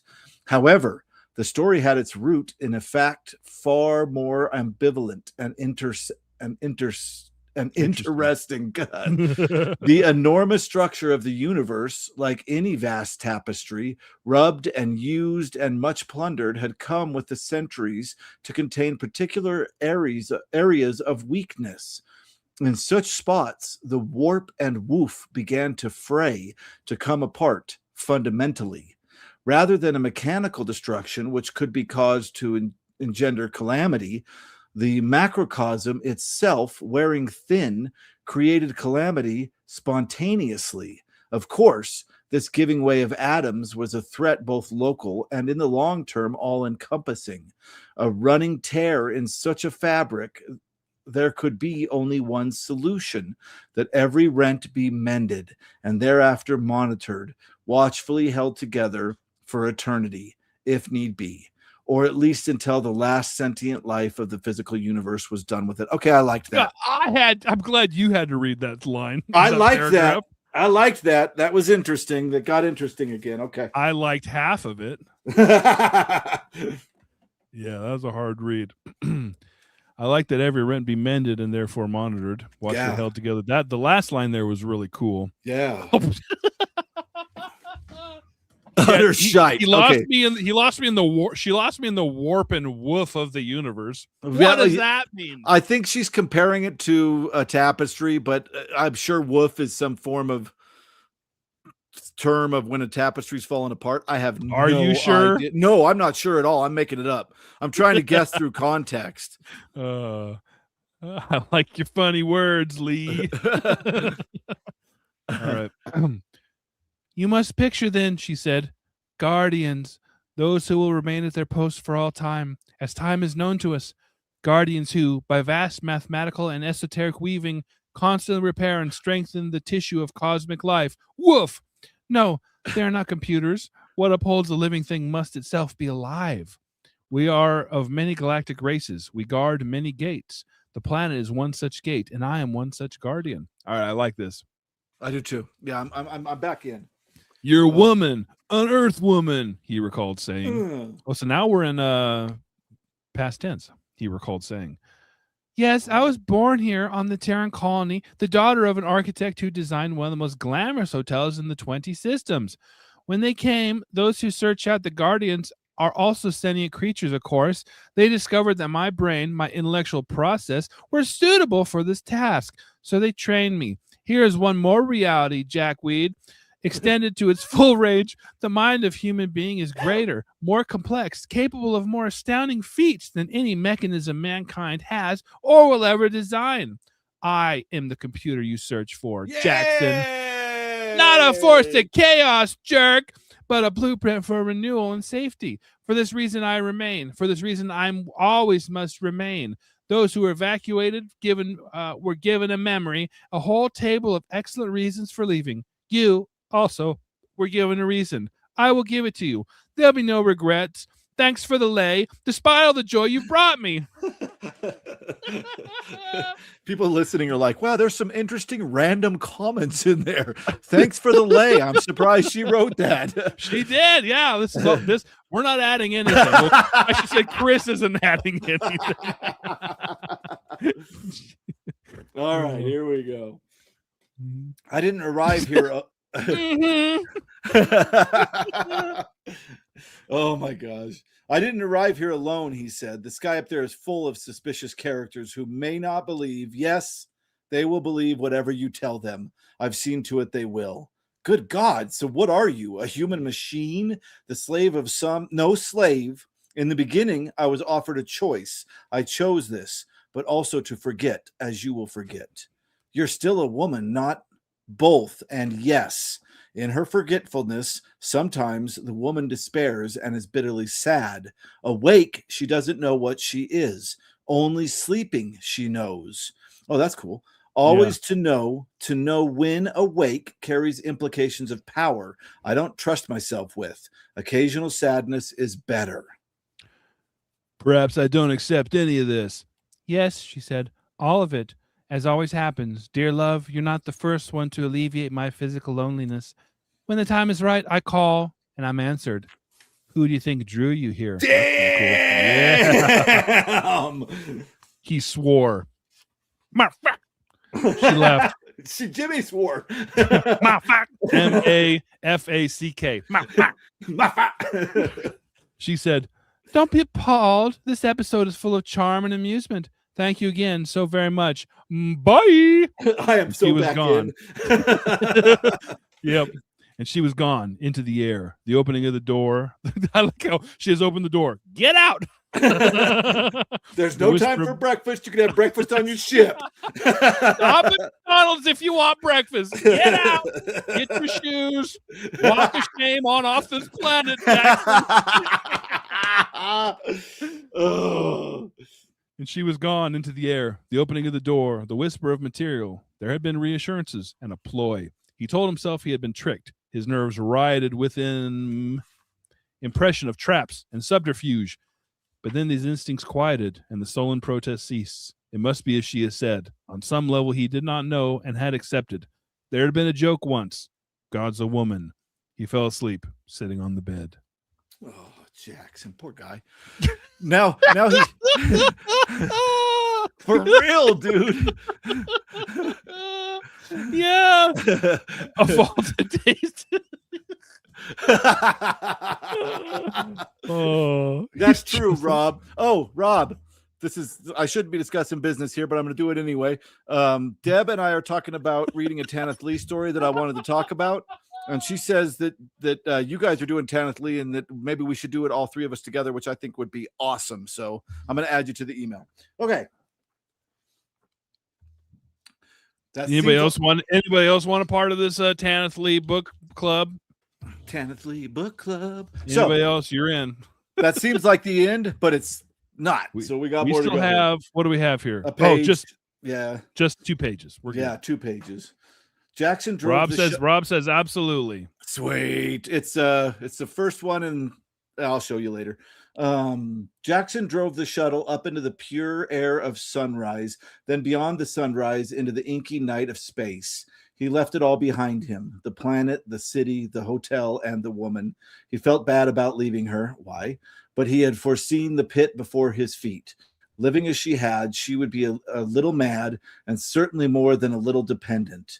But there was no room in his life for that. He would not be able to deal with it. Oh, this is him. Yeah, I didn't really want her anyway. That's what's going on right here. I don't want some needy girl like wanting attention. Her fake quality had delighted him, but it was no grounds for perpetuity. Eventually, she would have clung, and he would have slowed her in anger. It might have been expressive anger at that, beyond a cruel world, a cruel blow. And the hospitals were makeshift in the area he most frequented. She wasn't for him, and it was better to finish on a note of pathos than in that kind of mess. Ships came by, she had told him. Someone else would rescue her, or not. Wow, this dude's a freaking moron. Okay. Joe has it right on. That's a lot of cope going on. Yeah, seriously. He got used, and now he's like, well, he was so ready to be the hero. Like, we can watch that in the shuttle together, milady. I don't know why that came out, but there you go. Clip that. Yeah, that's right. It's not like I like her or anything. Okay, Jack. Okay, Jackson. Oh, Jackson is kind of a little biatch right now. Which woman? He said to the captain after the mothership. Fine, she didn't want to leave after all. Come on, you've got what you wanted. I did your work for you. Now elaborate on the fee. He had left her sleeping. Her hair had spread across the pillows, black breakers and rivulets of hair. Eyes like dark red amber closed by 2 petals of lids. All right. I hate that line. Yeah, he thought of the 2 petals of lids. He thought of I might put that in the description of this video here. We read through our 2 petals of lids. 2 petals of lids. He thought of the facades of empty buildings, the glitter of meaningless lights, the lizards who did not talk to her. He thought of the hothouse of colored glass. He had the memory of strange wild dreams she had mentioned to him, which took place in them. She was a difficult woman, not a woman to be lived with, and if loved, only for a little while. I'm half sick of shadows, she had said to him now, in his mind's ear. But that was a line from an antique poem of Earth, wasn't it? Somehow he didn't believe the phantom world. Those shadows were very real for Medra. Do not use Q-tips to clean your mind's ear. It's not good for you. What? I always use Q-tips. They're the best. Not for your mind's ear. That's for your head ear. Your mind's ear, you don't want to be sticking Q-tips in that. Well, how do you clean your mind's ear? And don't say wine. Wine. Your anthology weird petals of lids. Weird petals of lids. Oh, brain floss. Wait, what does she say in The Lady of Shalott? Is this? I've read The Lady of Shalott kind of like a couple of years back. Is that from The Lady of Shalott? Okay. Oh, I bet you it is. I bet you that line is I'm half sick of shadows. I'm half sick of shadows is yes. Gotcha. Okay. Don't tell me what can or cannot stick in my mind. Good spot on that, Andrea. I didn't even see that. You're absolutely right. Good catch. Yeah. Very cool. All right. In the Here we go. deserted, partly ruined city on the 89th floor of the White Hotel, Medra wept. She wept with a terrible hurt, with despair in her anguish of loss and with shame, for she had trusted and moved forward openly, without camouflage, and the blow had crashed against her, breaking her, crippling her, as it seemed to her, forever. She had been misled. Okay, I don't think this is the badass Medra that just was like, I called you for a booty call. This is the Medra that is lonely. Because remember, there's a wake Medra that doesn't know what's going on, and then there's a sleep Medra that is an astral projection. But so she does. We'll talk about this when we're done, because we're literally almost done. But yeah, put a pin in that. Everything had contrived to mislead her. His smile, his words, gestures of politeness and lust, meaning nothing. Even her planet had deceived her. The way in which the sunlight fell on particular objects, the way music sounded, the leaves that towered in the hothouse had misled her with their scent, and she was guilty too. Hope is a punishable offense. The verdict is always death. One more death of the heart. I think we're back to second Medra. Medra wept. Go ahead. Later, she wandered her rooms, and she considered, with a practical regard, the means of her absolute death. Good gosh. There were medicines which would ensure a civilized end, or cruder implements. She could even die in agony if she wished, as if to curse with her pained savageness the one who had betrayed her. But all her violent measures required energy, and she herself felt drained. Her body, a bell, rang with misery. After prolonged stasis of insomnia, there was no other refuge but sleep. Medra slept. She slept, and so she slept. Down, down, deeper and deeper, further and further. The chains of her physical needs, her pulses, sighs, hormones, were left behind at the golden shard of the city that was left behind, as she herself had been left by the one she had decided to love. Then her brain, fully cognizant, trained, motivated, keyed to a vast concepts of extraordinary parallels, and then her brain woke up. Yeah, now we're dealing with badass Medra again. Medra moved outwards now, like a sky-flying bird, her wings bearing her strongly into the vistas, into the sheens and shades, murmurs and orchestrations. She traveled through a multiplicity of geographies, over mountains, under oceans, galaxies. Through the periphery of suns she passed, the cold reaches of space. She wove the tapestry and was the tapestry. I think the tapestry is in reference again to the Lady of Shalott. Thank you for pointing that out, Andrea. That adds an awesome bit to this. The pictures filled her with happiness. The universe was her lover. Here then is the mystery. The weaver heard some far-off echo, diminishing, she thought. It must stay between the glass. She saw herself part of a pattern, and elsewhere, random, her life. She said to it kindly, "You are my solace, but you are not enough." The stars flowed by her, and her brain fashioned their fires, and was fashioned by them, she thought. But this is enough. I liked that story. Is that the end? Yes. It is the end. And I love that Andrea brought up the Lady of Shalott, because I would have missed that. And I think that when you think about this, the Lady of Shalott is about a woman that's cursed to look at the outside world as if through a mirror. So she can't actually look at the outside world, but she's weaving this tapestry that is her interpretation of the world, and that is in itself another world. And she sees Lancelot out her window all the time, and falls in love with him. But if she leaves her tower and leaves her tapestry, she has to die. That's just the rule of her curse. And she does choose to do that for love. She leaves her tower and dies, and that's where you see her in the boat on the river, dead in the boat. The Bayek's tapestry, I don't know what that is. I don't know. Yeah. So that was cool. I'm glad you connected that, Andrea. That was really cool. So do you think she was completely unaware of this separate the waking mind? Was she aware of the wake? I believe there's badass floating through space and seeing the creation of the universe is enough, Medra. And then there's I'm a lonely woman stuck on a planet, Medra. And are they aware of? Obviously, the badass one is aware of the other one. I don't think so. Oh. I don't think so. I think she literally woke up and was like, dude, that guy left me. Okay. So, and I think she really liked that guy, even though Badass Medra knew he was just like a little gold bitch. But yeah. What is that? Best read laughing with two goobers on a live stream. Yeah.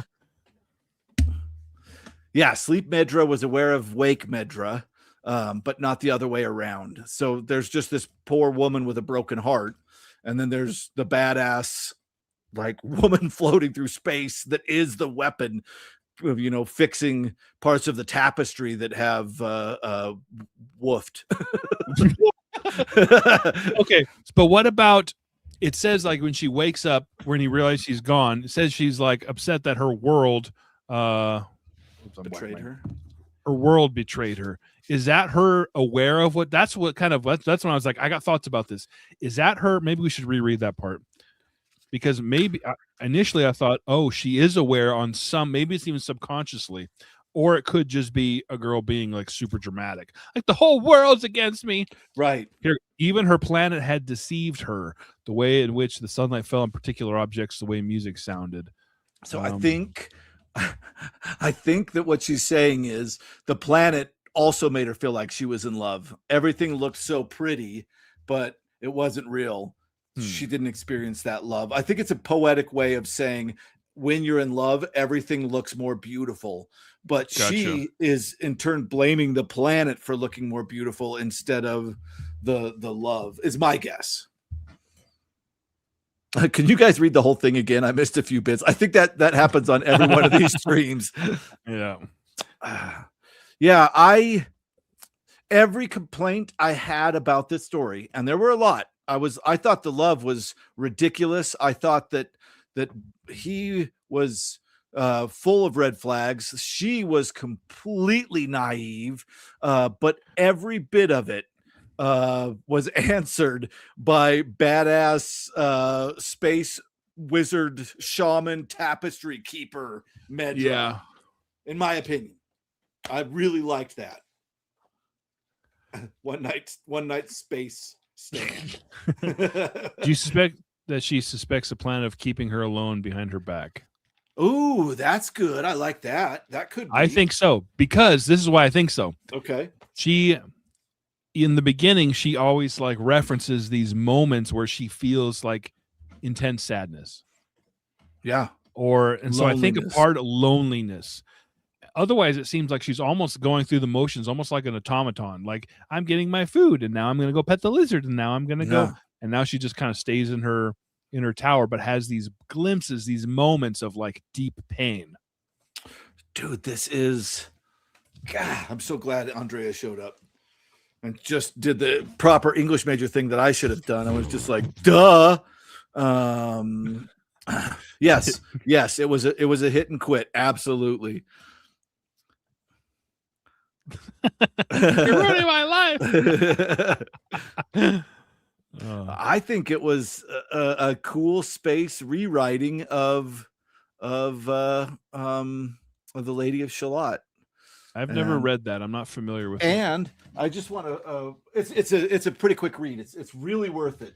Let's do it. I just want to. Oh my God, we probably could. I just want to say really quick that the Lady of Shalott was also the key to this book. Dream Master by Zelazny? Yeah, which is about a person that's called a shaper, that's a therapist that creates dream worlds in people's heads. Show us again. Show everybody again the cover there. Now you're bigger. Yeah. I think I have the book club of that one, but not the paperback. Are you saying you got a hardback of the Dream Master? Pretty sure. Show me. Oh, maybe I don't. No, I'm thinking of Lord of Light. Okay, I've got the book club of Lord of Light as well. Yeah, but I would love this. The hardback for this is and it's my own damn fault because people were selling this for $2 online, and then I did that video, and now people are nuts. Which is why, if you're ever a part of the Elusive Exclusive Book Society, we do let you guys know. Get your books ahead of time. Yes, we let you guys seriously. know. We let our guests know ahead of time before we announce what we're reading for that very reason. And I'm not saying I'm just like, I mention a book and it's badass on eBay. No, but sometimes a video blows up like you don't expect. And then, yeah. I mean, I wish I would have bought every copy of this that I could have at the time and then just resold them. You monster. No, Dream Master's not Lady of Shalott. There's a woman who is blind that wants to be, wow, that's crazy, Sephiroth, that wants to be a Dream Master. And her last name is Shalott. And that's the hint that this is the Lady of Shalott. And there's a badass dog named Freud, I think, that is her seeing eye dog, but also has been genetically given the ability to speak. And he keeps stealing her self-driving car and going out in the wilderness and trying to connect with other dogs. This book kicks ass. What I think user friendly asked earlier, what was the symbolism of the lizards? Oh, that's a really good question. I loved how she how she described their heads as like flowering. I thought that was pretty cool. Yeah. I like shallots with chicken. Oh, so Jay, you're not a midwit. Will you put up Jay's? Tristan and Isolde is also hugely important throughout this. And I tell people before you read this, read the Lady of Shalott and read the Wikipedia page for Tim. Nailed it. For Tristan and Isolde. Well, you're very dark, Jake. It's because I put my finger up here. It focuses there, and then it takes a while to. Oh, my smart camera. That's so smart. Will mine do that? You got a stupid camera. Yeah, my camera's dumb as a bag of hammers. Lot lizards keep up people. Yeah, I really like that story. I did.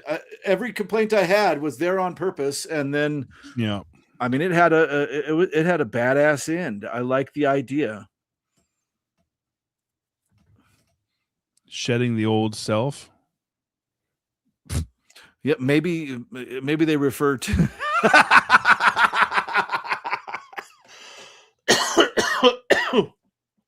Maybe they're referring to her shedding herself when she sleeps and wakes up. Tim's got it. Shalott lizards. Beautiful. I would say Galahad's the better knight, man. Isn't Galahad like the perfect knight?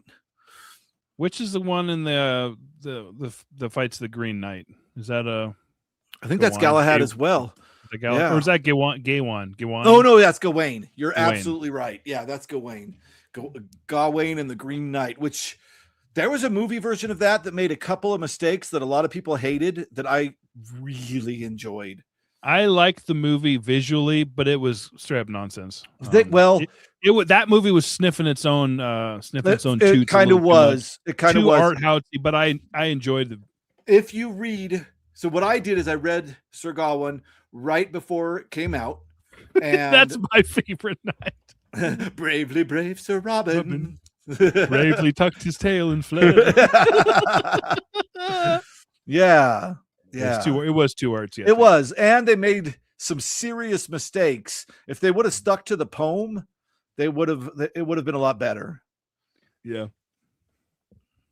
He bravely ran away. Stop it! I did not either. I never.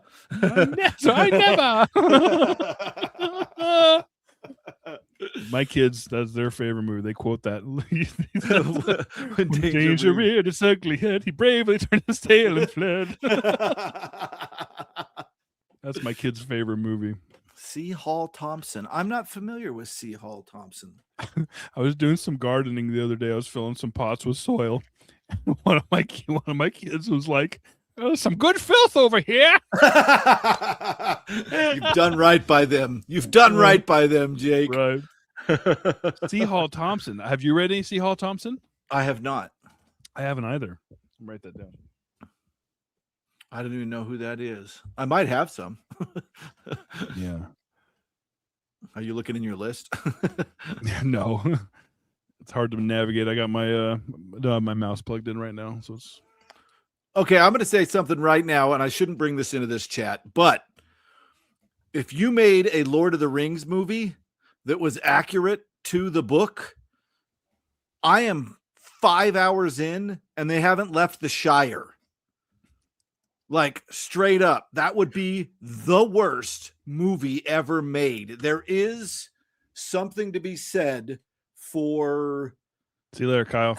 Bye, Kyle. Oh, hey, Kyle. Just so you know, if you're not already gone, I am... The music that I put on my Hobbit video was music that I am working on a large album for. So it's not for sale yet, but it'll eventually come out. So are you saying?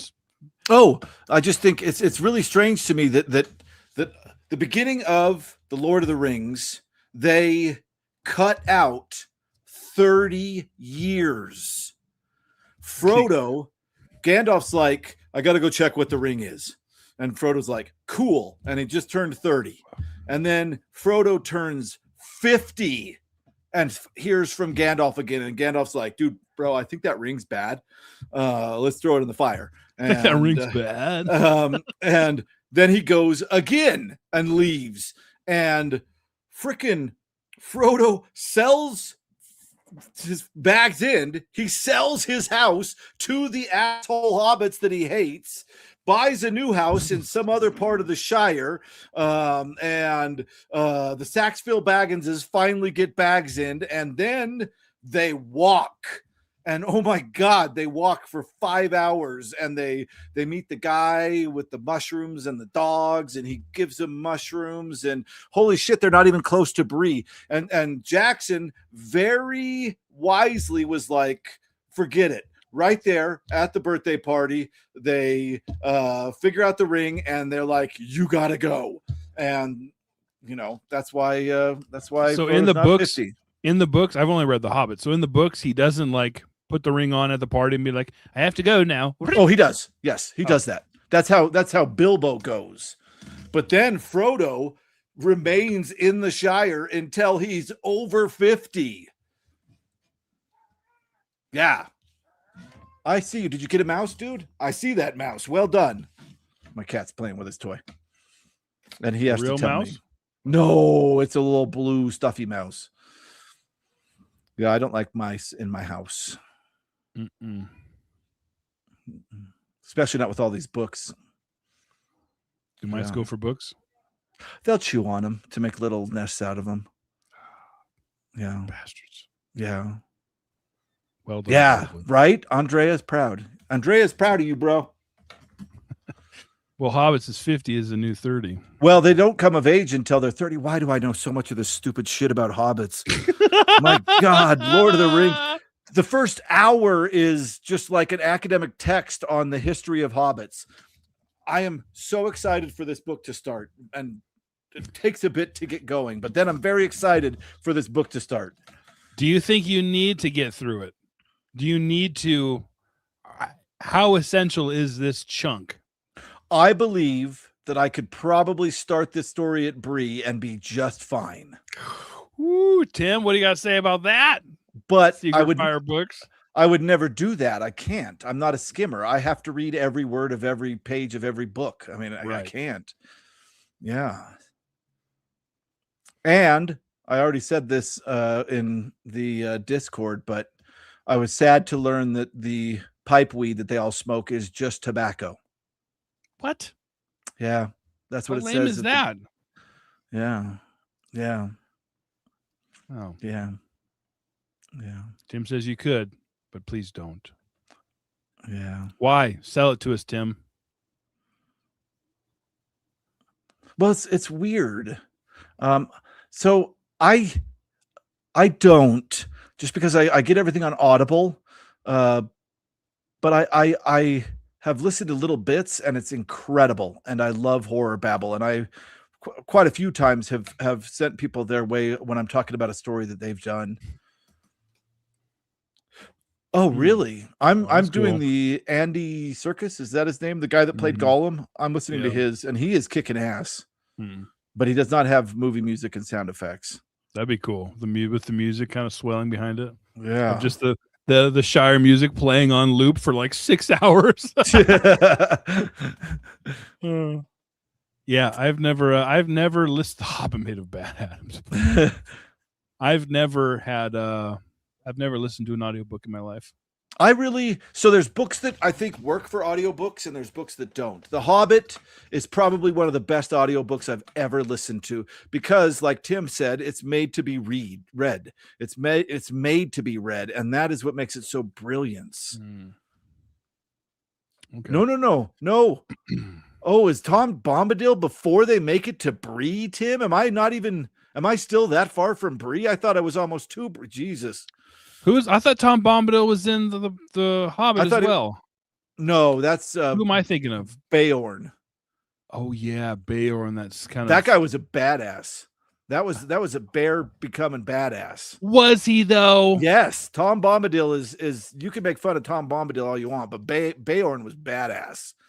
All I remember is reading that part and being like, this wasn't in the Rankin Bass. It was not. It was cartoon. not in the Rankin Bass. And I was like, what? Now he's like dancing with the hobbits and like, there's some weirdness. It made me think like, Beorn does not dance with the hobbits in the book. What am I thinking of? Beorn did some. It almost felt, and I'm just thinking of this from like decades ago. Yeah, I think Beorn was like some inappropriate stuff with the hobbits, like. What was it? Maybe I don't even know what I'm talking about. So you guys just read.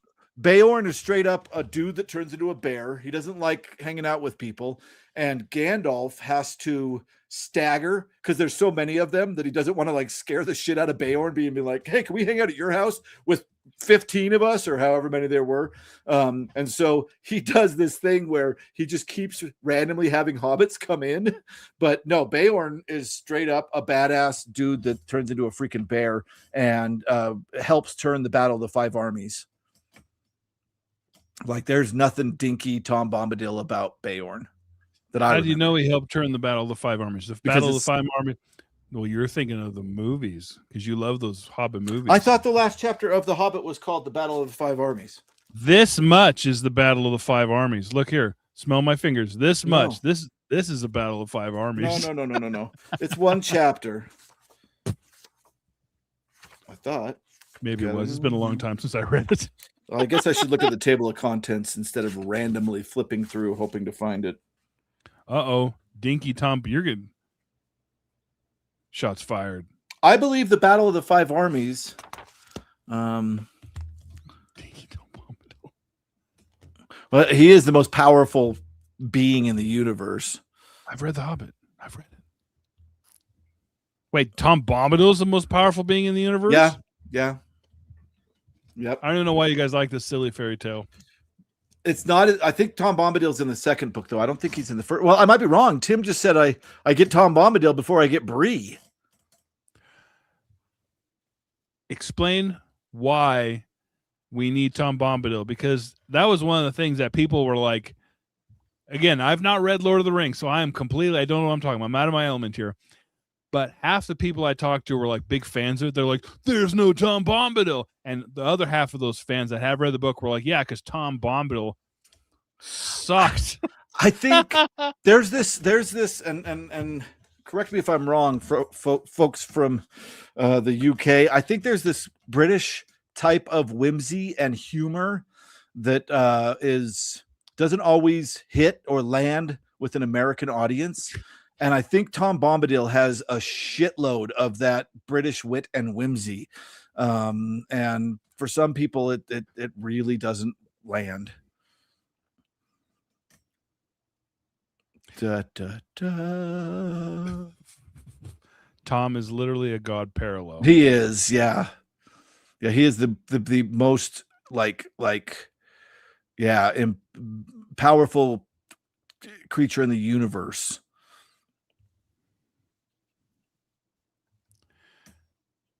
We don't need Tom, but if you don't read those chapters, you'll have no idea what people are talking about when they keep bringing him up for the rest of the book.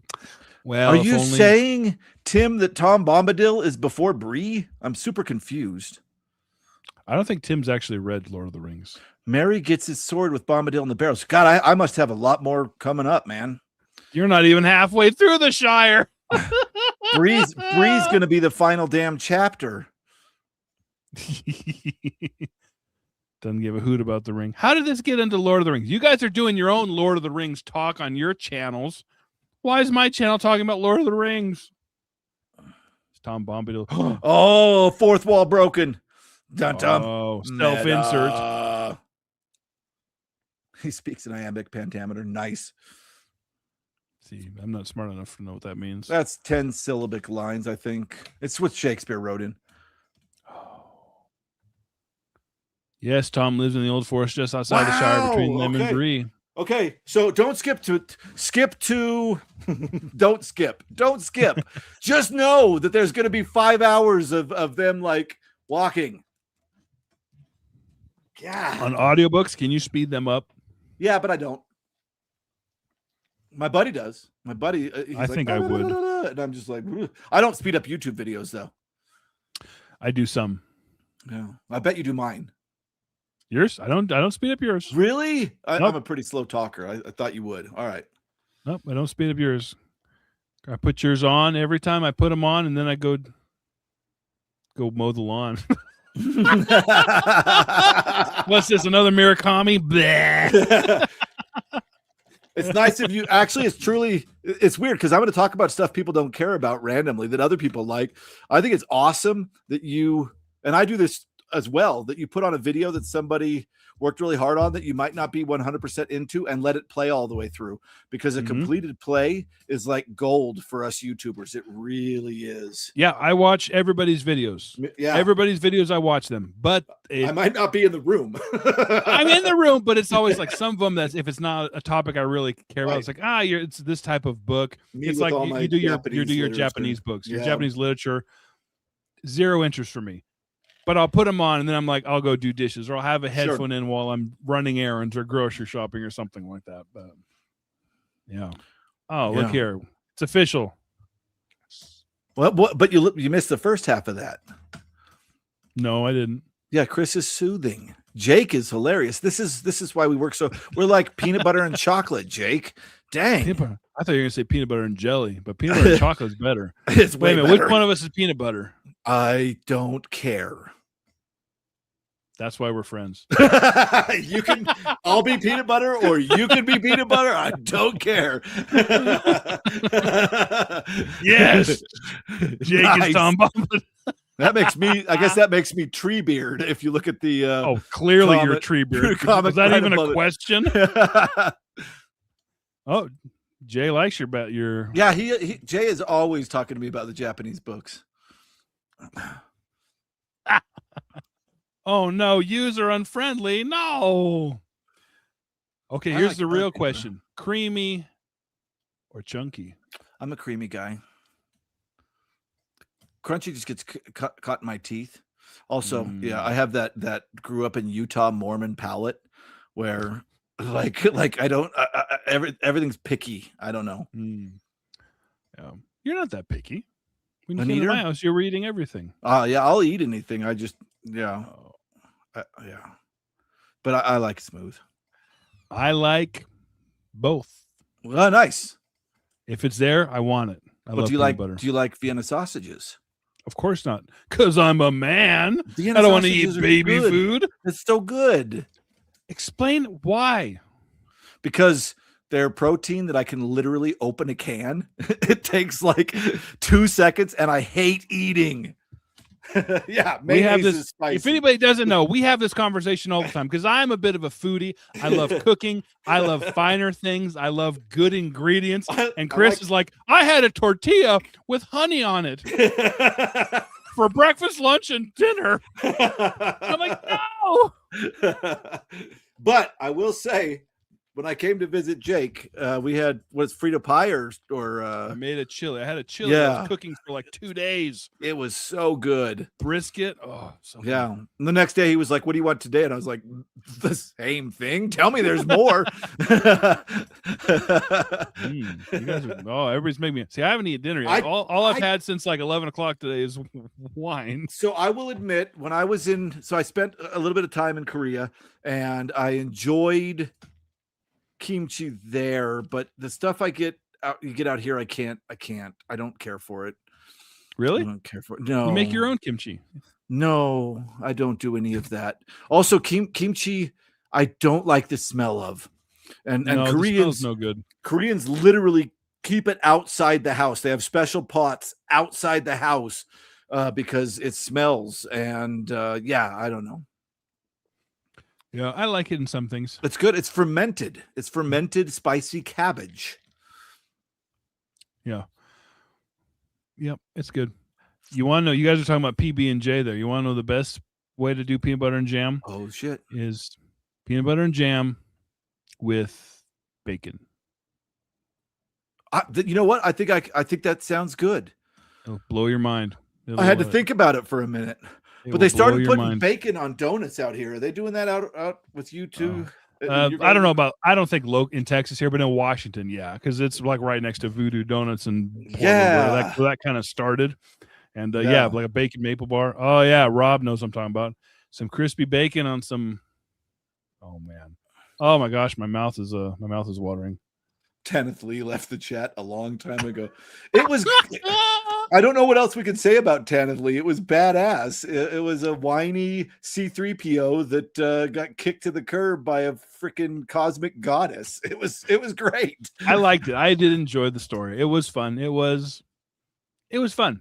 It was a romance, but it didn't end how I thought it would. Did you think it was going to end like that? No. Well, it's weird. I thought she was the weapon, but I did not think there was two of her and that this was a booty call that she initiated like that. I did not think. I did not think she was the weapon. I thought she was caretaking it, but unaware. Like that's what she was doing when she was sleeping. Right. That's kind of what I thought. Yeah. Yeah. And peanut butter on burgers is great. It is legitimately great. That's interesting. There's a restaurant in Washington, in Tacoma, Washington, called Red Hot. They only serve hot dogs. And they have something called the Hosmer. It's the best thing you've ever had in your entire life.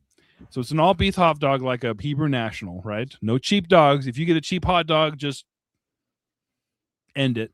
But no, it's a beef dog with peanut butter, sriracha, and you can get it either stadium style, which is Cracker Jacks, like caramel corn, or fried onions.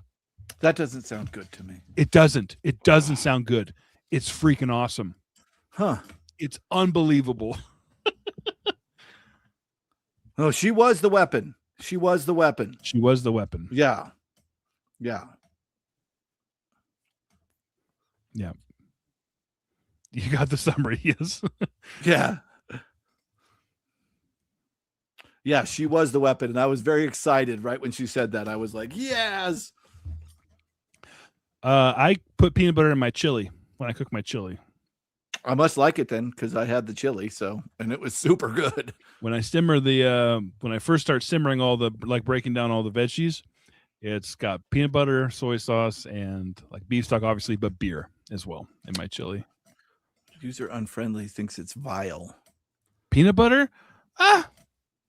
Maybe they're allergic. Yeah. That could be allergic. Yeah. There was a kid in my son's class last year who was allergic, and so nobody could bring peanut butter, and he was just like pissed. Same with my daughter, yeah. And I'm like if they're around a peanut like across the room, I had a buddy that was allergic to peanuts, and it's so funny because I went into his house to visit him one time, and he was just sitting there eating like walnuts, and I was like, oh my god. And he's like, a peanut is not a nut. Which I did not know. My chili actually won an award. Good. It actually won an award. Good. Not the one you had. You just had like a standard Texas good brisket chili, which is good. Yeah. I've made a chili, my own recipe, it's actually won an award. It has pulled pork that's been like rubbed and like slow cooked with like warm spices, so like cinnamon, nutmeg on the side of the pulled pork, which is crazy. And that's added at the last minute along with shrimp at the last minute. Wow. So, well, I say won an award. It was like a local Graham, Washington thing, and not a regional thing. Still cool. I got an Amazon gift card for my chili. That's all I'm saying. That's right. I'm a winner. Yeah. And we're back to the rubbish. I'm Korean and I hate kimchi and fish. Oh wow.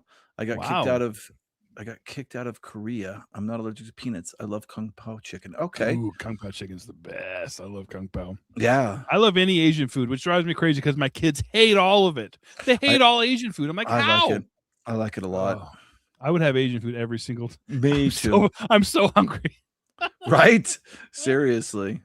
I think the only thing I've eaten today is a cinnamon roll, and it was for a. The hell You'll did I see eat? Friday. It was from a video. You'll What the see hell Friday. did I eat today? I don't even remember eating. Oh, I had 4 taquitos. Frozen ones are like hand. What am I even saying? Of course, they're not homemade. Yeah, frozen. Why just 4?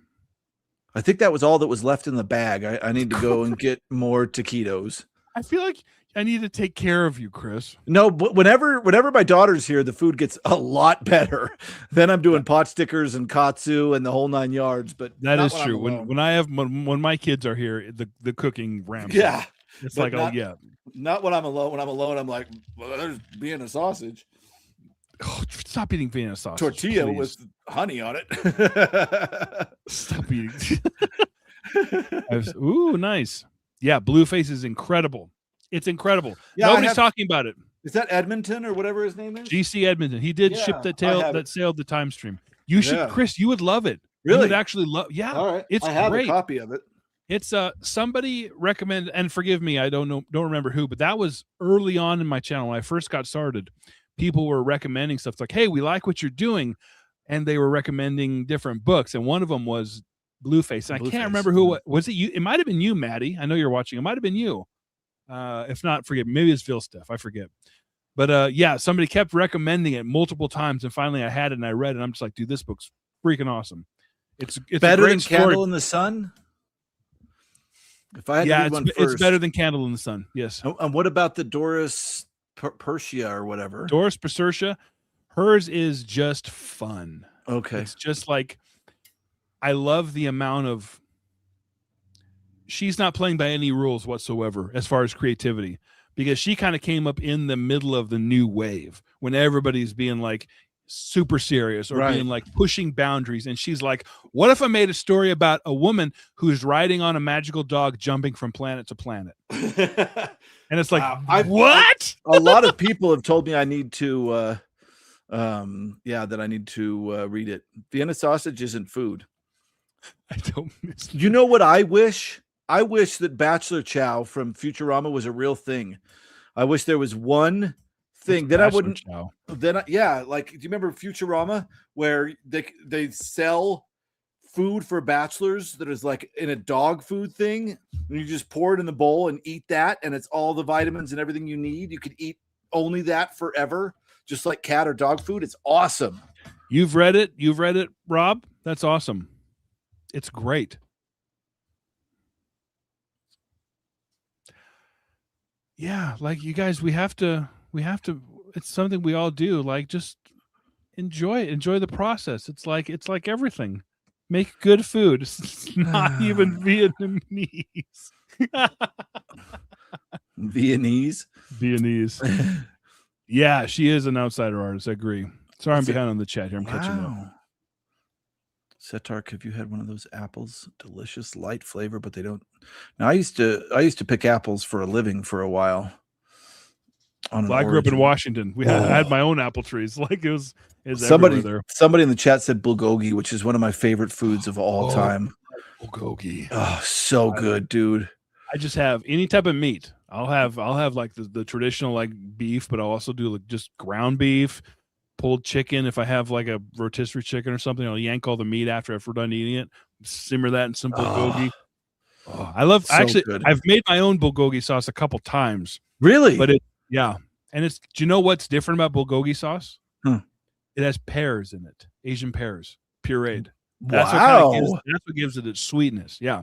Oh, I did not know that. Yeah. Bulgogi's great. Yeah. Yeah. Bulgogi Weird soup. frequencies. I might go get bulgogi tonight. That sounds amazing. I'm kind of thinking the same thing. Jeez. When's the Weird Frequencies cookbook coming out? Says Keith. Dude, that would be awesome. Weird. Sorry, I'm so behind on the chat. Weird cooking. Oh, hey, Jeff. Yeah. Blueface is really short. Really short book, but so good. Sorry, I'm behind on all the chat. I'm not sure what's going on here. There's a guy who makes smoothie power that does all the vitamins and stuff. Oh, that sounds disgusting. Yummy. Ugh. I'll try it. Here we go. Yeah, bulgogi. Oh, there's a lady. There's a lady that has a food truck, which is just 5 minutes from my house, that makes pupusas, like hand makes them. What are pupusas? They're like a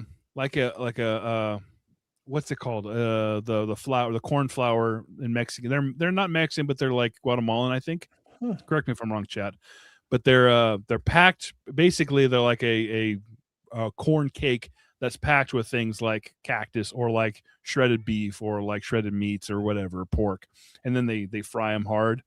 They're just like a tamale, but like a little crispy on the top, and they're better than tamales, I think. Huh? Okay, I'll have to try them. Bulgogi's freaking awesome. If you want any store, go to Walmart or Target, and you can buy in the Asian section just some bulgogi.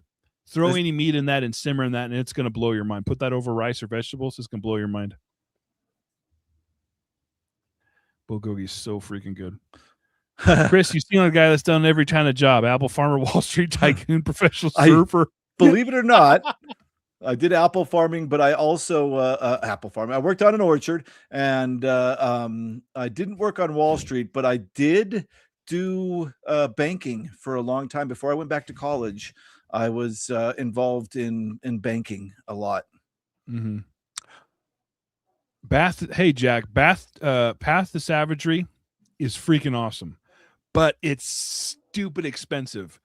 Like because I found mine for like $1 and at a thrift store, and I was like, oh, what's this? I had it on my shelf, and I just pulled out. And then when I did the research, that book goes for like $50 to $80. Like, and there's not a lot of copies available. It sounded cool on your review. Kind of post-apocalyptic. Is that the one I'm thinking of? Yeah, that's the one. But it's the. Does it have all the buildings on the front that are flooded? Yes. Yeah, cool cover. So if you find that book, grab it. It's really expensive, but it's also worth the read because it's actually awesome. Like that, legitimately, not even no hyperbole. That has the best action sequences. Like the back half of that book is just like you're holding on for dear life as you're reading this. It's so freaking good. And at the end, you're like, oh my gosh, was that actually like, whoa, we're like saying something. This actually is like impactful, dude. So good. And you wouldn't think so by the premise. If you don't know, if you haven't seen my video, the premise is great in a post-apocalyptic world, a man finds a nudie mag and he's he finds the centerfold, and then he's like, I've got to find this keeps calling her a clean girl. I have to find this clean girl. And then he goes through and like it ends up redeeming this man. It's absolutely phenomenal. Korean sauce. Korean simmering sauce, but yeah, and it's usually with beef is what I usually see it with. And it's really cool because in Korea they serve it with leaves.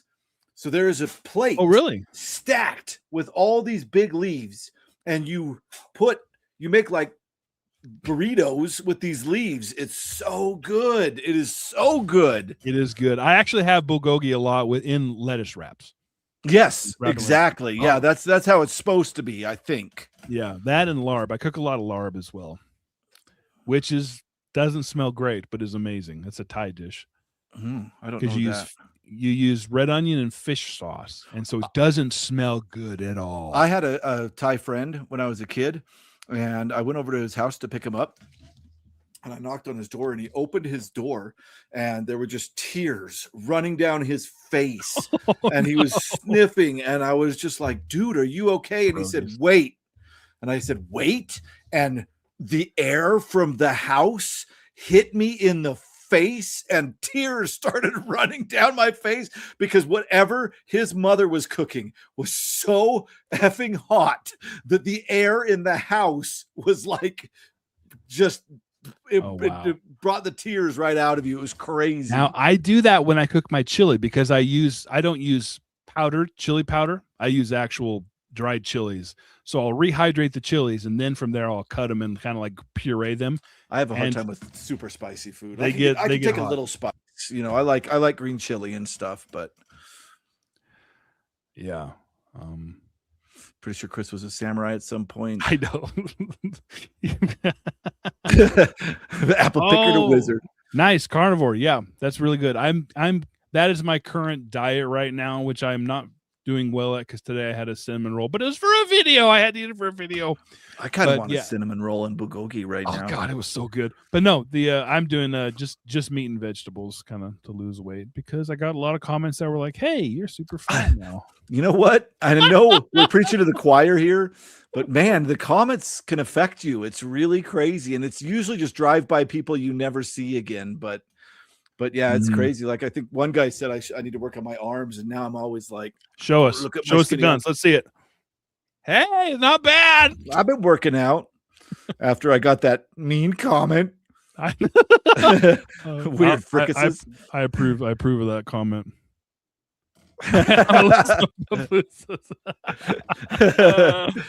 Laotian food's good. Yep. Ramen too. Oh, I love ramen. I go off of for Thai food. I go off of their peanut sauce. We had peanut sauce and their larb. If they can do that, because anybody can throw a bunch of curry powder and make a curry, but like, yeah, if they can make a good larb or a good peanut sauce. Jeff, he probably just left. Don't worry about what Nick and everybody's talking about in your comments. They're just being silly. Okay, perilla leaves. Don't think I've had perilla leaves. So they brought a plate. Actually, it was kind of a basket that was full of leaves, and maybe perilla leaves is one of. But it was crazy because the host family I was with was like, okay, try this leaf and try this leaf, and every leaf had a different taste to it. It was really incredible. It changed the bulgogi all the way around every time. I love that. Yeah, that's awesome. I've been to Thailand a lot. Look at that. We're both beautiful. I know. I was just seeing that. Andrea rocks. She's such a sweetheart. For real. No, I've spent a lot of time in Thailand, and it drives me crazy. I love it, but it drives me crazy because there's so many like fruits and vegetables over there that I know the Thai name for, but have no idea what they're actually called. And do they have the stinky fruit, the super stinky fruit? Durian or jackfruit? Durian, I think, is what I'm thinking of. I hate durian. They love it over there. I hate durian. They call it they say smell of hell, taste of heaven. I was like, no, it tastes like it smells. It smells like a bloody dead body. Wow. Yeah, I've heard it's durian. Terrible. It's probably one of the worst things I've ever had, and I've had a lot of very, very weird food. But no, they'll have like fruits over there, or vegetables, or leaves, things like that. That I'm just like, I don't know what this is, but it's awesome. And I come over here to the States because I actually grow a lot. I used to garden quite a bit, and now I have like a whole microgreen setup for side business. And it's just I'm interested in stuff like this, and I have no idea what those things are called. There's a fruit over there. It's called champu in Thailand. Champu. I love it. It's like a crisp, watery apple. No idea what the actual thing's called. I've looked online. I can't find it. Yeah. Drives me crazy. Oh, wow. Good for you. That's awesome. Yeah. That's awesome. I think my left thigh weighs 190 pounds at the moment. I think I weigh 190 pounds, but I think most of it's here. The rest of it is just skin and bones. Really? Some guy keeps saying how could they think Sephiroth was weird? Sephiroth is like the most normal guy there is. Right? Have you seen him? Yeah, come on. Japanese curry is super good. What makes it? I don't think I've ever had Japanese curry, because if I go to Japanese, I usually get sushi or something else. But what makes Japanese curry? I have no idea. It's so they get it in squares. This is all I can tell you. They get it in squares, and it's like miso. Well, no, miso's a paste they spoon out. They get squares, and it's really they boil it, and then they put meat and usually carrots and potatoes in it, and it's incredible. And you can control the spice level. It's like a stew. That's a perfect way to say it, Sephiroth. So is it like a masaman curry? I don't know. See, masaman is my favorite type of curry. That's Thai, and it has. I like it spicy, but it has carrots, potatoes, but it's a pumpkin-based curry or similar gourd. And so it has that, but it has kind of like a more like warm spice earthiness to it. It's really good.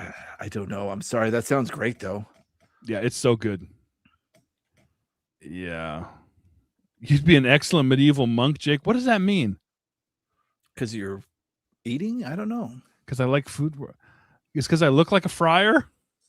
I look like Friar Tuck. Oh, I wanted to say one thing about the Tanith Lee video. It reminded me of, or Tanith Lee story. It reminded me of an anime I saw recently. My kid made me watch. I think I saw the first 2 episodes. We did roll all the shorties. It's something hotel. It was a really weird anime. It was cool. So it's the earth is gone. All humanity's been wiped out, but all the cities are still there. And there is a hotel that is completely run by robots. And really? Yeah, and the whole first episode, you see these poor robots. They keep everything clean, waiting for their next person to come in, but there's no people left.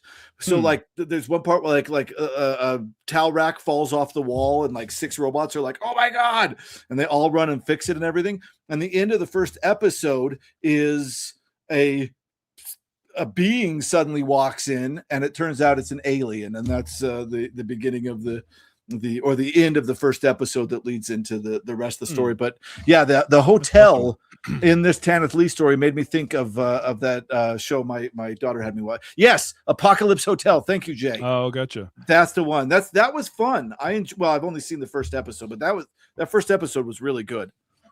Yeah, I do love Brussels sprouts. You know, people who I don't love like Brussels sprouts. People who don't like Brussels sprouts have only had Brussels sprouts that are cooked incorrectly. Because if you overcook them, that's when they start to release not the sulfur smell.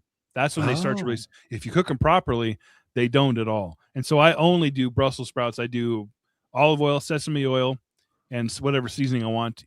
Toss it, and then the air fryer for just like 9 minutes. Yeah, perfect, crispy, dude. It's the best. I love Brussels sprouts, and I love artichokes. I really love artichokes. I can't get into artichokes. Oh god, I love them. And the artichoke heart is the best. But you know what I hate? Everything of the same family: sweet potatoes, squash. Well, those are different. Yeah. Well, you don't like sweet tubers. They're so dry they make me gag. There's this weird dryness, and it's not even. Dryness isn't even the right word, because you could make them really wet and they will still. Is it the starchiness? I guess so. I don't think I like the starchiness, but I have the same problem with what are those things that everybody puts in everything to make them all artsy and fartsy? Zucchinis. I do not like zucchini. Zucchini's boring. Zucchini tastes like nothing. It has the consistency of snot. Zucchini is not good. I do not like zucchini. That is the one, curcubit style vegetable that I don't care for is zucchini. They're boring. For all you guys people saying you don't like Brussels sprouts, I grew up hating them because I grew up having them like places where they've been steamed, and if they're steamed, they're overcooked. They taste like crap. Fried, they have the consistency of meat. They're unbelievable. Like just in the air fryer. Like, I'll come on over. I'm gonna cook you guys Brussels sprouts, and I'll convert you. Yeah, Keith's saying the same thing about sweet potatoes in a campfire, and I've tried so many ways, Keith, and there's something. It must be the starch that sticks in my throat. I just can't. I cook sweet potatoes. I don't cook them with brown sugar and butter. A lot of people do. They're already sweet enough. They're crazy sweet. I can't even do the fries. No, I don't like sweet potato fries. Yeah, but I do like sweet potatoes. I will season them. I'll roast them typically or air fry them, but I'll do it with very savory spices. So a lot of garlic, a lot of savory, and that sweetness actually elevates it. My gosh, they're so good. I am so freaking hungry. Steve, zucchinis make things artsy and fartsy. I don't know. I just always associate, like when I go to a really rich restaurant where I'm paying more for food than I should. I hate okra. That is some slimy vegetable. That is gross. My daughter loves it. But yeah, I don't know. I always feel like they throw zucchini in everything. Yes, I have had sweet potato French fries, and I just Mhm. I don't care for them. Yeah, They, Brussels. they make Go me ahead. gag. That's the truth. I wonder if it is like that starchiness because they are like real creamy, real starchy. Yeah. Brussels sprouts today are different. They literally are different from the ones because they've been cultivated. They're actually they all come from the same plant. Um, yeah. Actually, my favorite vegetable is cabbage by far. Are you one of these people that cilantro tastes like soap? Nope. I am. love cilantro. It tastes like soap. It one little bit of cilantro completely takes over the taste of an entire meal. I can't handle it. It's awful. Yeah, slimy tastes like go what? sorry. Oh, I'm sorry. I'm just reading along. No, the okra slimy tastes like weeds. Yes. Sprouts are the GG palette of vegetables. Well, be specific because first of all, you're right. And most people, when they talk about sprouts, they're talking about mung bean because that's the type of like sprouts you actually get. I grow and sell sprouts or mainly shoots. They're actually called shoots. So I'll do like broccoli, cabbage, mustard, buckwheat, and they're just unbelievably good. Book that they talk about the Oxford comma eats, shoots, and leaves. I don't know.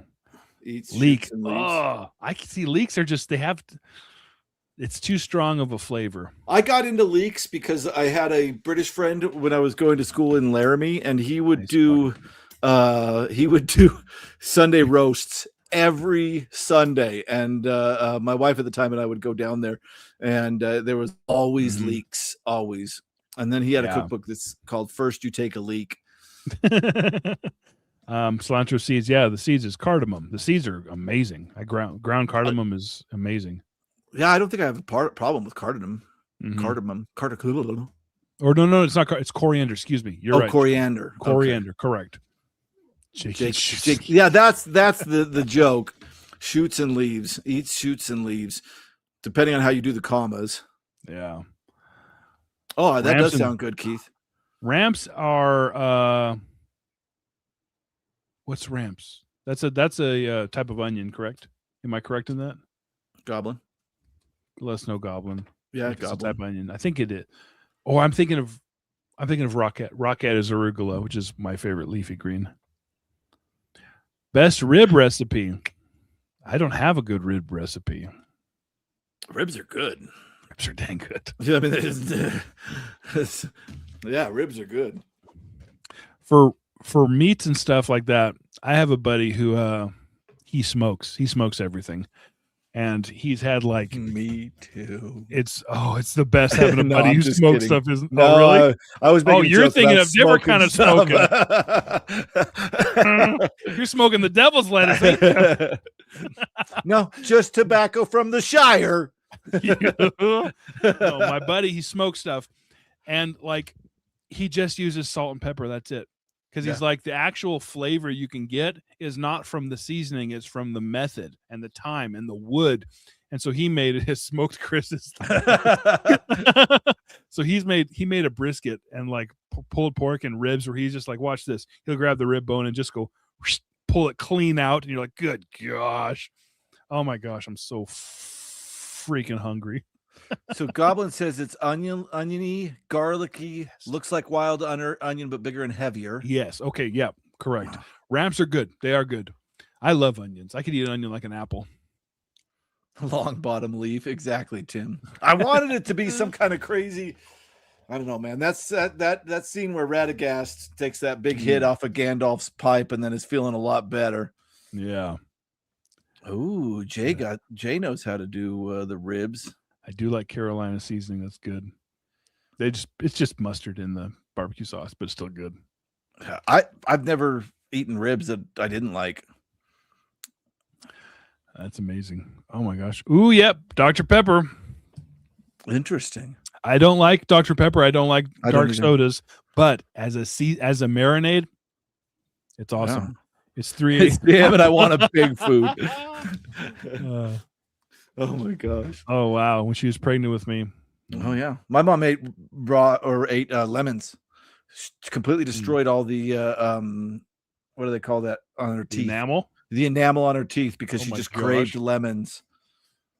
To be barbecue pedantic, if it falls True. off the bone, it's overcooked. Yeah, ribs should be That is true with ribs. toothsome That and is tender, true. but still adhere. But dang, they taste I good. never It know. was just shredded pork after that, but it's good. This is the fun of these live streams. I never know. Like literally last time we were laughing, talking about cartoons and toys. And now, Turbo Teen. Yeah, now that here we infamous are. Turbo Teen discussion. Now we're here talking about all these foods. Oh my gosh. Listen, do you have Verner's where you're at? I don't. Oh, They wait, nev- are you talking about the sodas? It's a ginger ale, yeah. Yeah. Really? Because I grew up my entire Utah. life on the West Coast, no Verner's whatsoever, until I saw it once at a store. Just like, so I got it once, went back and bought every single one, never saw it again. Verner's is the best ginger ale. It is unreal. Some Verner's and whiskey. Oh my gosh. I don't know. Puerco Pibil? I don't know. He was talking about the movie Once Upon a Time in Mexico, and he said that he used to make the recipe that the person was shot over in that movie. I love blackening seasoning. I've never had catfish that I enjoyed. I have, but it depends on where you get them, because they'll take on the taste of the pond they're in. Oh, okay. So the worse the Giardia infested water is, the worse the catfish is. So I've had some catfish it all has that kind of swampy taste. It tastes like bottom feeder stuff to me. Tastes like bottom feeder stuff. But I've had some catfish that's like, boy, you pulled this out of like your toilet, and some catfish that's like still tastes fresh and clean, but just with that little hint of swamp. Hint of swamp. A good old hint of swamp. Joe, yes. Yeah, it's like an East Coast I bet thing. Virgil knows about it. Bet he does. No. Weird Tales recipes. We should do a cooking channel. It would have to be you. I would just have to be the guy that tastes it and goes, "Oh my God, this is so good." That'd be my job. And I'm like, it's easy. Then we'd have one episode where I cooked Jake katsu, and then the rest would be Jake cooking. So good. Oh, I love katsu. Good katsu. Oh yeah, I'm pretty. That's what I'm good at. What do? Do you season the panko? So I don't season the panko. No, no, I do it. But the katsu sauce does all that work. No. Jake's not going to like my katsu. No, you add layers. You add layers. So you season. Jake's not gonna like my katsu. Chris, you season at every stage in the cooking process. You season because that adds depth of flavor and adds. So layers. Do you season the flour and the egg as well? Yes. I don't typically season the egg wash. Okay. But I do season the flour every time. I season the panko every time. With what? Because, well, I do, like whenever I've done fried things, I don't typically do I don't know that I've ever actually done katsu. I've done fried chicken and stuff before, but katsu, I don't know what I would do with katsu. Probably I don't know if it's. I don't know. I would treat you to katsu that was taught to me by home cooking from my mother-in-law at the time. I love it, but it might be boring. I don't know. Oh. Well, what do you do with the katsu sauce? Because katsu sauce is amazing too. I buy it at the Asian market and put it on everything. What do you get? So I think it's Bulldog is what it's called. Bulldog katsu sauce. You want me to go get it? Kind of. Okay. Don't go get it. There's a katsu sauce, or it's a katsu is just basically Japanese barbecue sauce. It tastes very close to Ross. Yeah, there is one that you get at the store that's legitimately excellent. It's that Buchanan's Japanese barbecue. Oh, I don't know. It goes on everything. It's amazing. I put katsu sauce on everything. What's your take on potatoes? Potatoes are fine. I'm the same way with eggs. I don't eat a lot of eggs. People like eggs a lot, and I'm not. They're fine. I love potatoes and eggs. Yeah. I also don't like pizza, and I do not like popcorn. Catfish sushi. Can you do it? No, I don't think I would trust that. I don't think I would. Yeah. I actually don't trust. I love sushi, but I don't trust a lot of sushi Not just here. because that's the thing is like if you eat raw sushi, It you have a parasite in your body. It exists You just do. in a place where they can literally pull it out the day before. Like, I'm not going to want to do that in a landlocked place like New Mexico. No, I will say, once I moved to Texas, I stopped eating seafood. Yeah. In Washington, I had seafood all the time. I'm sure. Yeah. Half of it I caught myself. Yeah. Goblin gets it. Popcorn sucks. I'm not a fan. Yeah. Here's your pufferfish sushi. I never dared. I've never had pufferfish. I would have pufferfish. Yeah, I'd try it, but I'd have to trust the damn chef. Yeah, that's risky. Yeah. Ooh, nice. I do like having chickens. No, that's fun. It's much better when you got your own eggs. Well, when you're stealing eggs from your chicken friends. Well, start with a round eye sushi, like a California roll or something deep fried. Or just try the cucumber rolls. I love those, man. I'm not gonna lie. There's a place that I used to go to all the time that had deep fried sushi. It's the best thing ever. Oh, nice. I don't know if I've ever had deep fried sushi. It's like I've had it with, I think it has eel, but then like shredded crab and everything. And that's like, oh my gosh, that's something that I eat in Japan that I absolutely love is eel. Unagi. It's fantastic. Fantastic. A recipe for a cookbook. I grew up in a town so small, people only locked their cars in August. If you didn't, people will fill your backseat with zucchini. This is a thing that drives me crazy with zucchini too. People will just they can grow it. Yes. But it's like, they're like, look at the size of this zucchini. It's like, if you eat a zucchini that's this big, it tastes like nothing. Yeah. You have to eat them small if you want any flavor whatsoever. Deb's here. Hey, Deb, what's going on? We're literally just talking about food. We were talking about this an hour ago. We did Tanith Lee, Deb. We rolled Tanith Lee, which is who I wanted, and it was a really good story. And I talked to Rob, who still might be here. So we're all going to do the. That's an actual book. My buddy has that book. The Necronomicon, really? Necronomicon, the Necronomicon nom nom nom. Yeah, it's a recipe book. Edamame. I love edamame. I like edamame. That's kind of me and my daughter's go-to vegetable. Yeah, that's good. Texas does not have a lot. You'd think it does. It's all taco places. Yeah, no, that makes sense to me. Yeah, so is New Mexico. Yeah, and Arizona, I would assume as well. Yeah, it's literally all taco places, and most of them are not good. Yeah, but I found one that's really good. So yeah, come up in August. Brittleby and all you guys from Texas. I have changed. I'm not going to go through Jake's house on the way there. So it's actually going to be August. To Pulp Fest, yeah. Yeah, after Pulp Fest that I come to Jake's. Yeah. So sometime in August we're doing a Denton meetup, get some tacos, bar crawl. Yes. Recycled books, hangout. It's going to be awesome. Yes. It was a really okay. Yeah, I think you're right, Charlie. It was a really okay story. Yeah, I liked it. It picked itself up, but you're right. In the middle there, I was like, "What is this?" In the middle, we lost it. At the end, I agree. It did pick itself up, but still didn't like. Yeah. I've had some authentic German food, and I'm like, I like mustard, but that's kind of.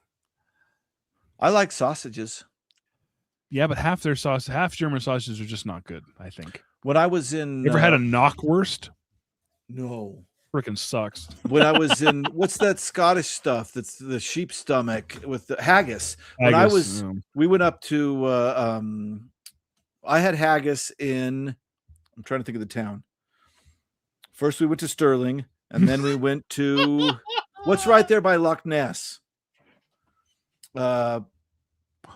I can't think of the name of the town, but I had haggis there and I really enjoyed it. But my great grandparents were all sheep men, so I eat a lot of sheep when I was growing up. And honey. No surprise here. Yeah. Haggis is lovely. I do. What's Inverness? Thank you, Sephros. That's exactly where I had it. I've never had haggis, but I do like shepherd's pie. That's Scottish. Right? Shepherd's pie is incredible. I think that I make an awesome shepherd's pie. You know what, Chris? I'm making shepherd's pie when you come up. I love. No, I think it's Scottish pie. Is it? Yeah, it makes sense. I don't know. I don't know about the etymology of shepherd's pie. I don't either. Yes, that's what I'm. Yeah, I talked to Rob, and he's in as well. So I think we'll do it on my channel. I'll bring both of you guys over, and we'll do a just that first story.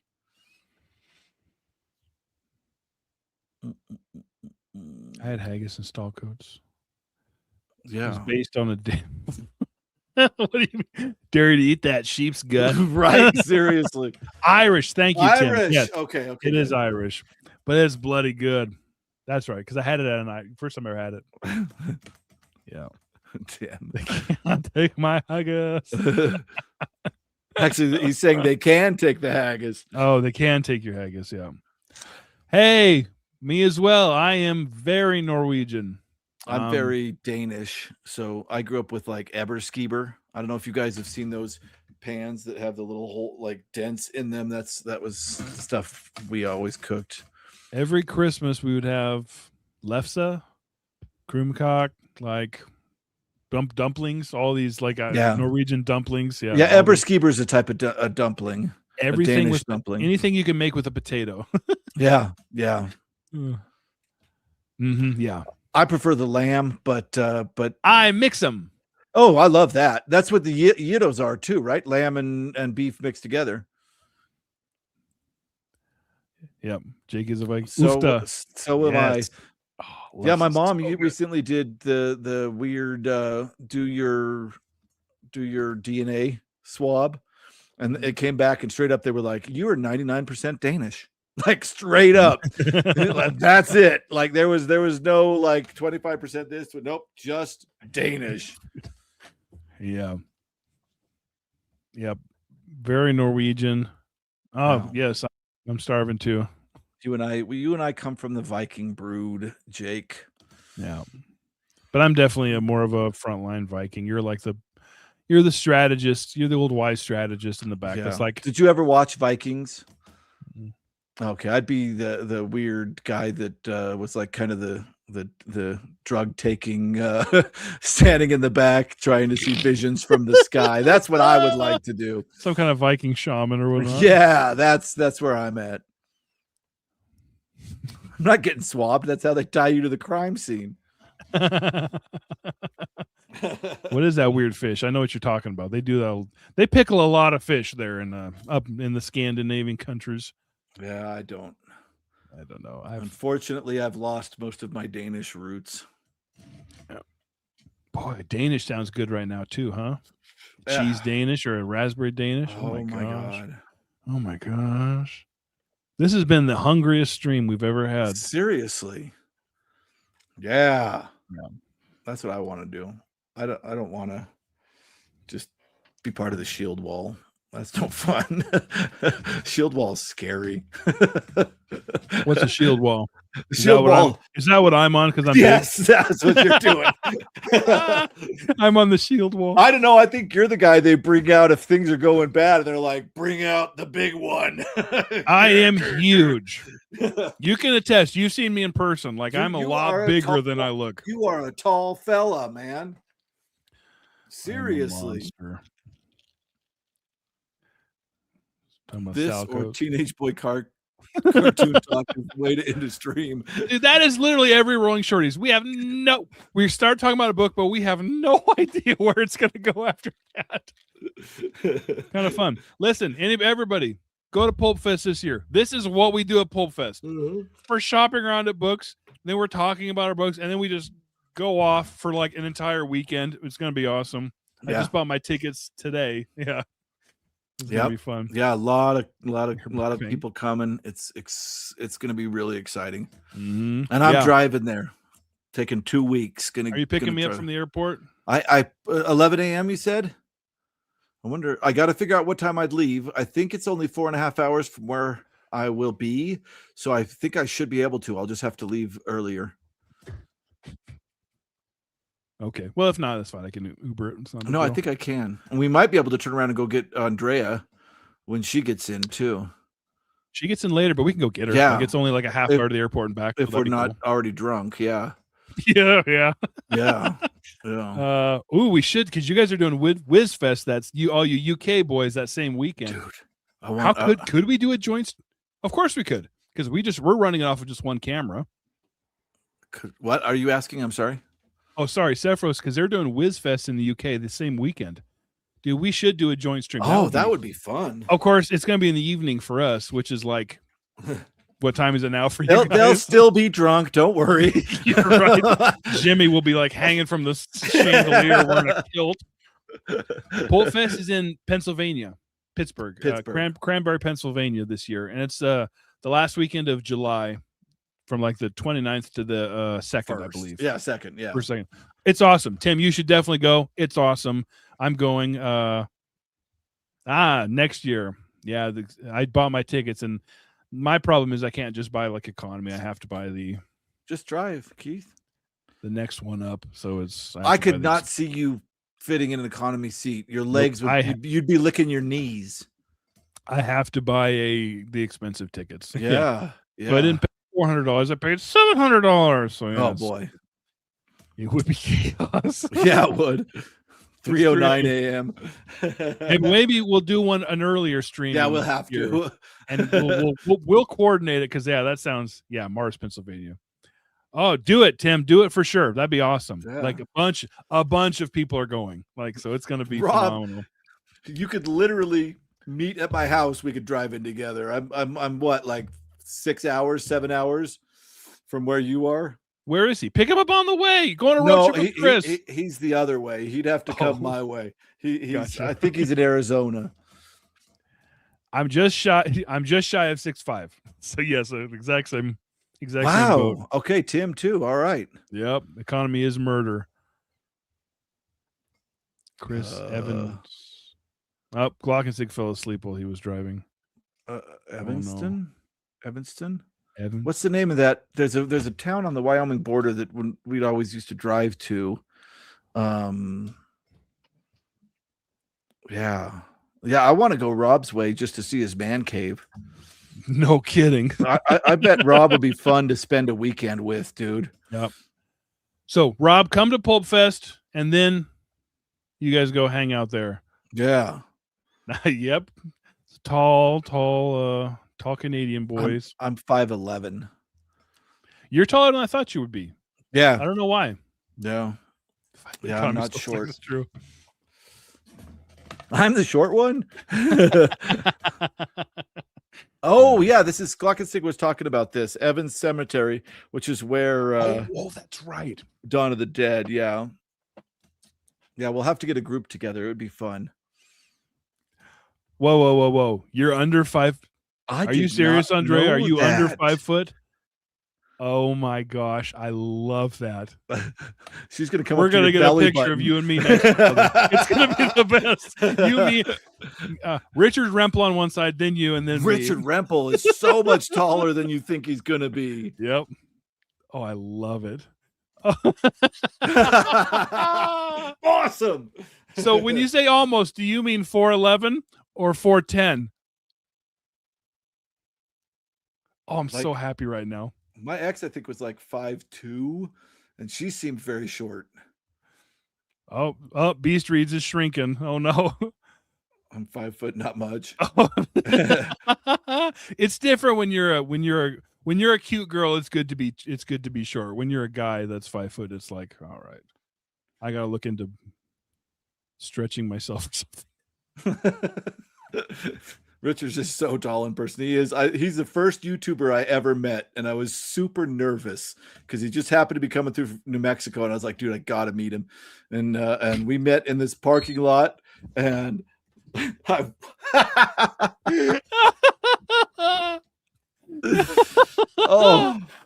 I love that. I love that you're 5 foot. That's the best thing. That made my night. Anyway, Richard, there's like a 15-inch difference. And then Jake was super tall, so I just decided YouTubers are super tall. But now Andrea, that is not the case. All right, that's awesome. Hey, Romanian girls are... we're all gonna measure ourselves at Pulp Fest. We're gonna put a tape measure in the wall. Oh, we'll mark a little wall, and hopefully they won't paint over. Maybe next year we'll check and see if we've grown. Oh my god. Oh, hey, Do it. That's an easy drive. Let's do it. Yeah, seriously. It's super cheap. It's I'm 45 driving bucks. from New Mexico. You can do the 4-hour drive. No surprise. You didn't have to say that, Sephiroth. We know. So's Jake. He's gonna be super Oh, tall. can you imagine if I had heels? I couldn't get through doorways. Oh, but no, Pulp Fest is legitimately a blast. It's legitimately a blast. It's not just like a good event, because you've never been, Chris. It's not just like a good event, which it is. Like, they have all the stuff they put on, there's different panels and different talks going and lectures going at all the time, and like cool stuff, movies, they're playing old stuff like that. But we didn't even go to half of it. We were just too busy hanging out, having a good time. Like, it's literally just, it's this right here in real life. And just, it's awesome. Oh, I'll wear heels. Yeah. Dude, I tried wearing heels. Heels are rough, man. Why'd you try wearing heels? Do I even want to know? Really tall heels. Stilettos? Like those are tough, man. Tough. I couldn't do it. Yeah, I assume that everybody you meet there you could talk about books too, and that sounds incredible. Great. Yeah, there's so many people that, and like for the most part there was, and like I thought there'd be like a lot of people who were just vendors, and there were some, but a lot of them are like, a lot of the people I made so many like good relationships with people that I'm just striking up conversations with, that are just book lovers, and it was actually awesome. Yeah.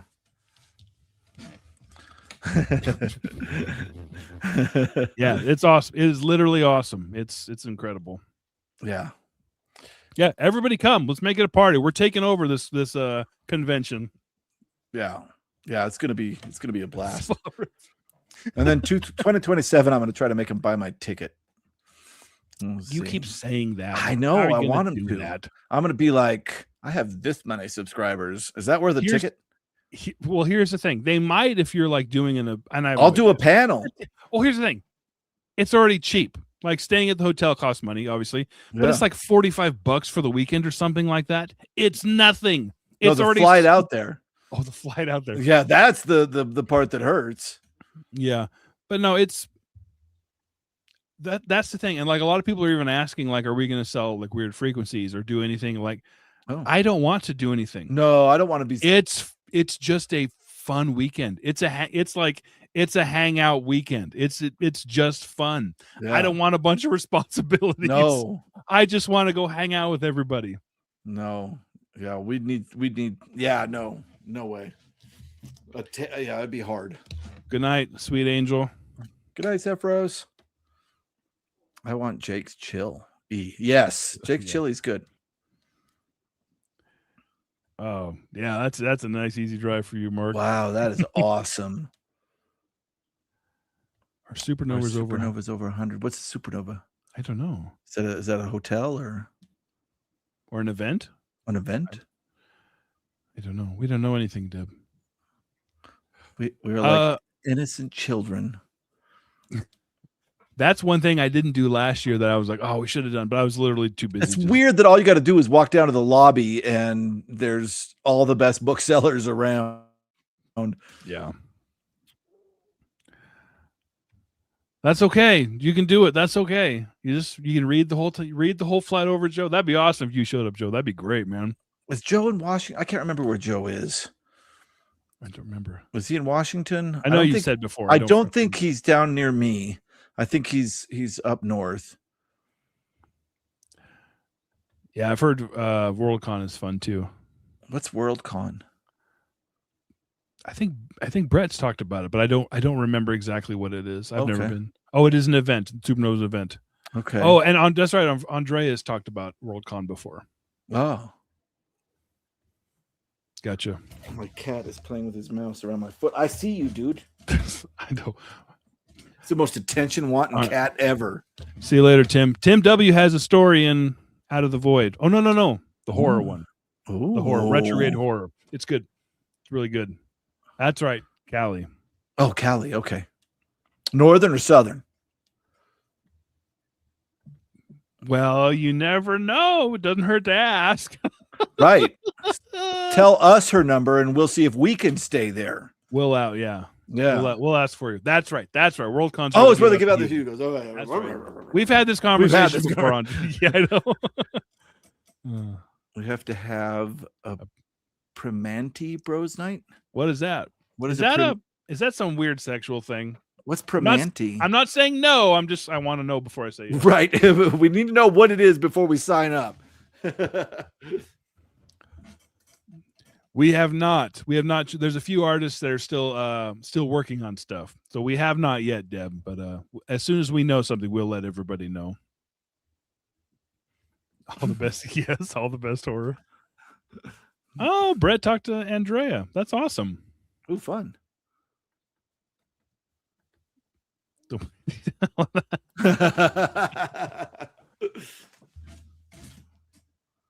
I was planning to be your wingman. Now I think there's no ladies.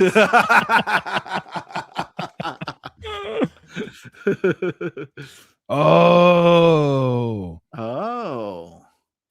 You had me at sandwiches. I'm there. Coleslaw and French fries? That sounds terrible. We'll have to try it.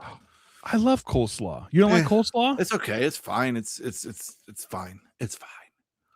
I've had this one coleslaw. There's a place called Four Brothers in Washington State.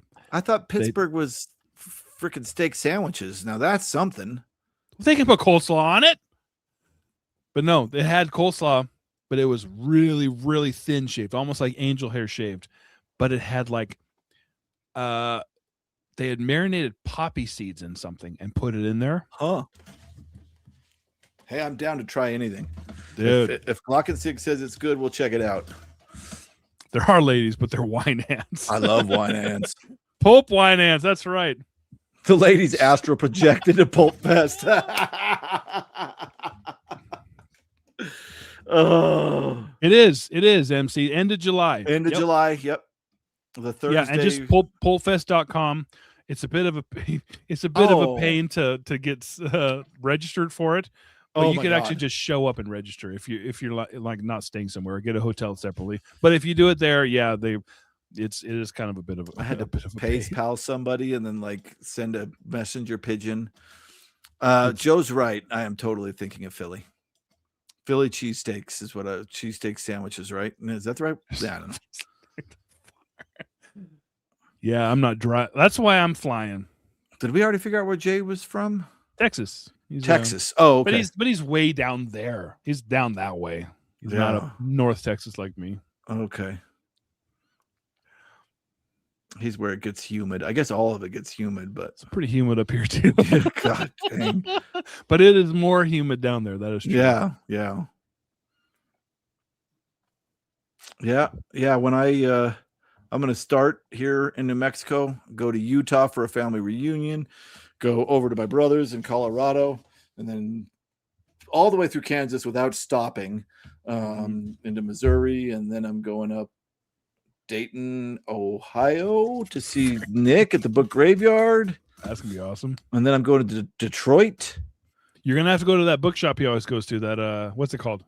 Yes. I'm excited about that book. He seems to have a good bookshop near him. Couple, yeah. They know their prices though. They know what they got. That's okay. I don't mind paying fair prices. Yeah. I like getting them for $1. Me too. But that's getting harder and harder. Like my favorite bookstore, my favorite bookstore here is he knows what he's got. You know what I mean? Yeah. Oh no, your recycled books. You're right. Recycled books is ridiculous. Yeah, I'll probably end up. He said with these gas prices, I'll probably end up spending as much as if I would have just flown anyway. But there's so many people that I'm going to see. It's going to be so fun, man. I love traveling. Jay, I've purposefully not been going there for a while. I'm letting the stock build up. So, when we attack it. But yeah, we got to get A-Top. He's in Texas, and one of the Goat Boys is too, I think, right? Either Goat Frenzy or Goat Man. I think Goat Frenzy is in England, isn't he? Oh yeah, Goat Frenzy in England. Yeah, so I think maybe Goat Man is. I don't know. We'll get the whole, but definitely A-Top's down there, and so we'll get the whole Jimmy Discord crew, and everybody in Texas. We'll do a meetup in early July or early August, I should say. Yeah, for some odd reason, Like Texas was big for me at the beginning of my Discord. Like everybody that was joining was from Texas. It's because it's huge. I guess so. There's a lot of people here. It's so big. The first person that ever recognized me was from Texas. I was with Jake in a that was so awkward. thrift store. I loved it. I was like, my head grew like 5 sizes that day. It was Cody, A-Top's friend. Yes. Who was like, hey, you're Chris from Little Space. And they're talking. I'm just like, hey, I have a channel too. He's like, I'm Pope Boredom. Nice. Anyways, Chris. It was so funny. You're in Oz. I don't know what that means. the Saws. Here's the thing. This is how you know. This is what you need to know about recycled books. They sold that copy of Space Relations for $80. Wow. They could have got like $400 or $500 for it. Yeah. Like, their prices are cheap. Yeah, I was mad because you made your video and was like, you can get $50 for this if you have it on your shelf. And I was like, great. So I got $50 for it. And then like 2 weeks later, it was $500. I was like, dang it. Dang it. Don't you know who I am? I'm Paul Martin. Oh, you did that in the Torgo voice. Australia, Oz. I get it. That's Okay. right. You did that in the Haunting Torgo theme voice. Yeah. Yeah, sell it, man. Yes. Here's the thing. This is how messed And up the I price am. will drop, so sell it. This is my problem. I sold mine and I got a good deal. I got a lot of money off of it, but it's like now I don't have it and the book sucks, but now I'm sad because now I want it. I it's a stupid thing I do, but I want a copy of every book I've ever read. Yeah.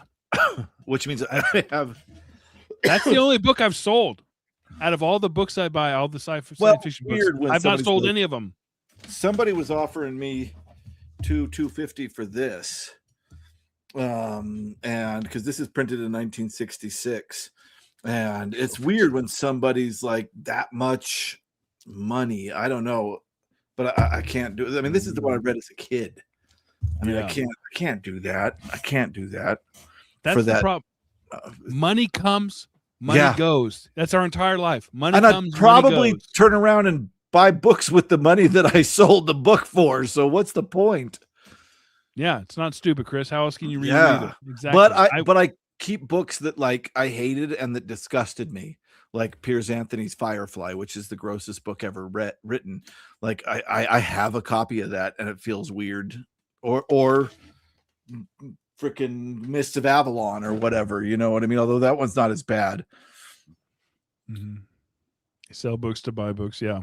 I do. I will grab doubles. Like there's books that I see that I'm like, I have to buy that. Well, with all the dollar books that are recycled, Chris, you could if you wanted to, you could have just cleaned them out. Yeah. YouTube is doing very well for me, so I just sell. I have my little bookstore, my little antique shop in the antique mall, and I've never uncalled a book. Yeah, I think I'm hungry. I'm starving. I think I need to go get food. I think so. And I don't think Vienna sausages and a tortilla with honey on it's going to cover it. What are you going to do? Tell me what you're going to have I for don't dinner know. right now. I don't know. What time is it? 8:30 where you're at? What are you eating? 8:30. I had 4 taquitos earlier. I might cook up a hamburger patty. And do what with it? Macaroni and cheese. Put some cheese on it. And then some edamame, I guess. All right. Yeah. All right. That's not bad. Yeah. Oh, unhulled. That makes more Unhulled. sense. I got you. Yeah. Yeah. Are you gonna do your put some jerk seasoning on it? I use jerk season mac and cheese is a game changer. I put salt on my macaroni and cheese, and I put Lowry's seasonal on my burger. All right. Yeah. All right. Well, hey, we're going on like 3 hours for talking about which food. is par for the course for a Rollin' Shorties. Do you know who's coming on next week? I do not, and I don't know what I'm reading it. So, hey, you guys out there, if you have a short story collection or something, or an anthology collection you want to read, text me. Let me know, or not text me. You guys don't know my number. Email me. Let me know what it is. Pulpmortem.com. Let me see if I have it. I would love to have you on as well. This is so much more fun with people. I looked on my shelf and I was like, dude. So I mean, how could I not? Yeah, it's too perfect. Yeah, Rob, yeah. check your shelf. Rob, for check your anthologies. Check your shelf. Check your shelf for anthologies. I have like 350 anthologies and like collections, so like chances are we'll have something that overlaps. I'd love to have you on next week, Rob. That'd be awesome. Yeah, Keith, look it up. I would love for every week to have somebody else here, just because it's fun to do it by myself. It's fun to interact with you guys in the chat, but having somebody else here is just a blast. It's just so much more fun to read these together. Yeah, you might go out to lunch. Yeah, Deb, get some bulgogi if you got any out there. Absolutely. Oh, yeah, man, bulgogi sounds good. That's what I wish I was having. Oh, I wish I was having some bulgogi. Dang it. That would be strange. That would be weird. Yeah. Oh. Yeah. Levi's would probably be too long to read, but there are some short ones. There's some short ones I would do. Yeah. Night, night, sweet angel. Yeah, sleep well. Thanks for the little Hobbit discussion. That was fun. Yeah. Look it up, bulgogi. It's amazing. It's a type of Korean barbecue is what they call it. Yeah, it's awesome. Yeah. It might be one of my favorite. Me too. What do they have in the Korean? Why am I blanking? It's a sandwich. It's a help me out, chat. It's a Korean sandwich with meat, vegetables like shredded carrots. Oh shoot. Oh. Why can't I think of the word? Oh. You know what I'm talking about. I think it's awesome. I think my daughter loves these. It's got the meat, and then you're right. All like the pickled vegetables on the meat. Yeah. I'm gonna Google it. What is it called? It's super good. Help us out. Super good. You watch the chat while I Google it. Okay. Do do do do do do do. Not a BLT. That's a good guess, Rob. No, it is Gilgori. No. The heck? Andrea's research skills are library level. Weird BLTs? No. Oh, maybe it's Taiwanese. Maybe it's Taiwanese, not Korean. You might be right.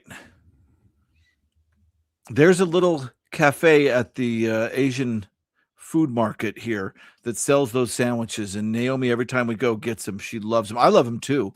They're so really good. Banh mi. Banh mi. Yes. It's banh mi. Yes. Thank you, Jay. Yes. Oh my gosh, banh mi is so good. Super. Well, it's weird. It's so crisp. Those vegetables add this because the meat pickled, is good, but the crunch of those vegetables is so good. Oh, there's a food truck about 10 minutes away that does banh mi. I might go get some banh mi. That's lucky. That's lucky. I don't think I can get banh mi right now. Oh, banh mi. I could tomorrow, but I'd have to drive into Albuquerque, and I hate Albuquerque. We hate Albuquerque too. It used to be cool, but it's gotten so big. Yeah. Banh mi. Oh, the banh mi is the best. In NB. Where's NB? North. He's in Texas.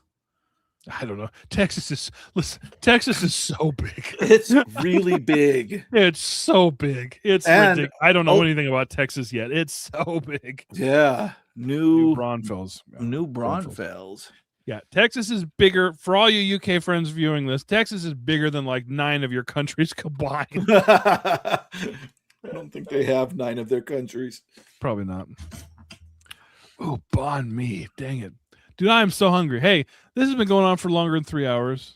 This has been such a blast. Yes, it is Vietnamese. Thank you. Yep. Oh, so good. So good. Dang so crispy. Because they use French rolls. Yes. And then have all these Asian vegetables and meats and seasoning. And good gosh, it's so good. I really enjoy it. Yeah. Yeah, it's big and flat. Okay, click the end. All right, we're Click going to it. end this thing. Click it. Thank you so much, Chris, for joining us. Heck for joining me yeah. again. This has That been was Rollin' so Shorties. fun. Email me if you want to be a part of Rollin' Shorties or join me. I would love to have you. That'd be awesome. This is funner together. And yeah, thanks everybody. This has been a good time. I am shutting this off. Thanks for turning into the Tanith Lee Cook Show. All right, later everybody.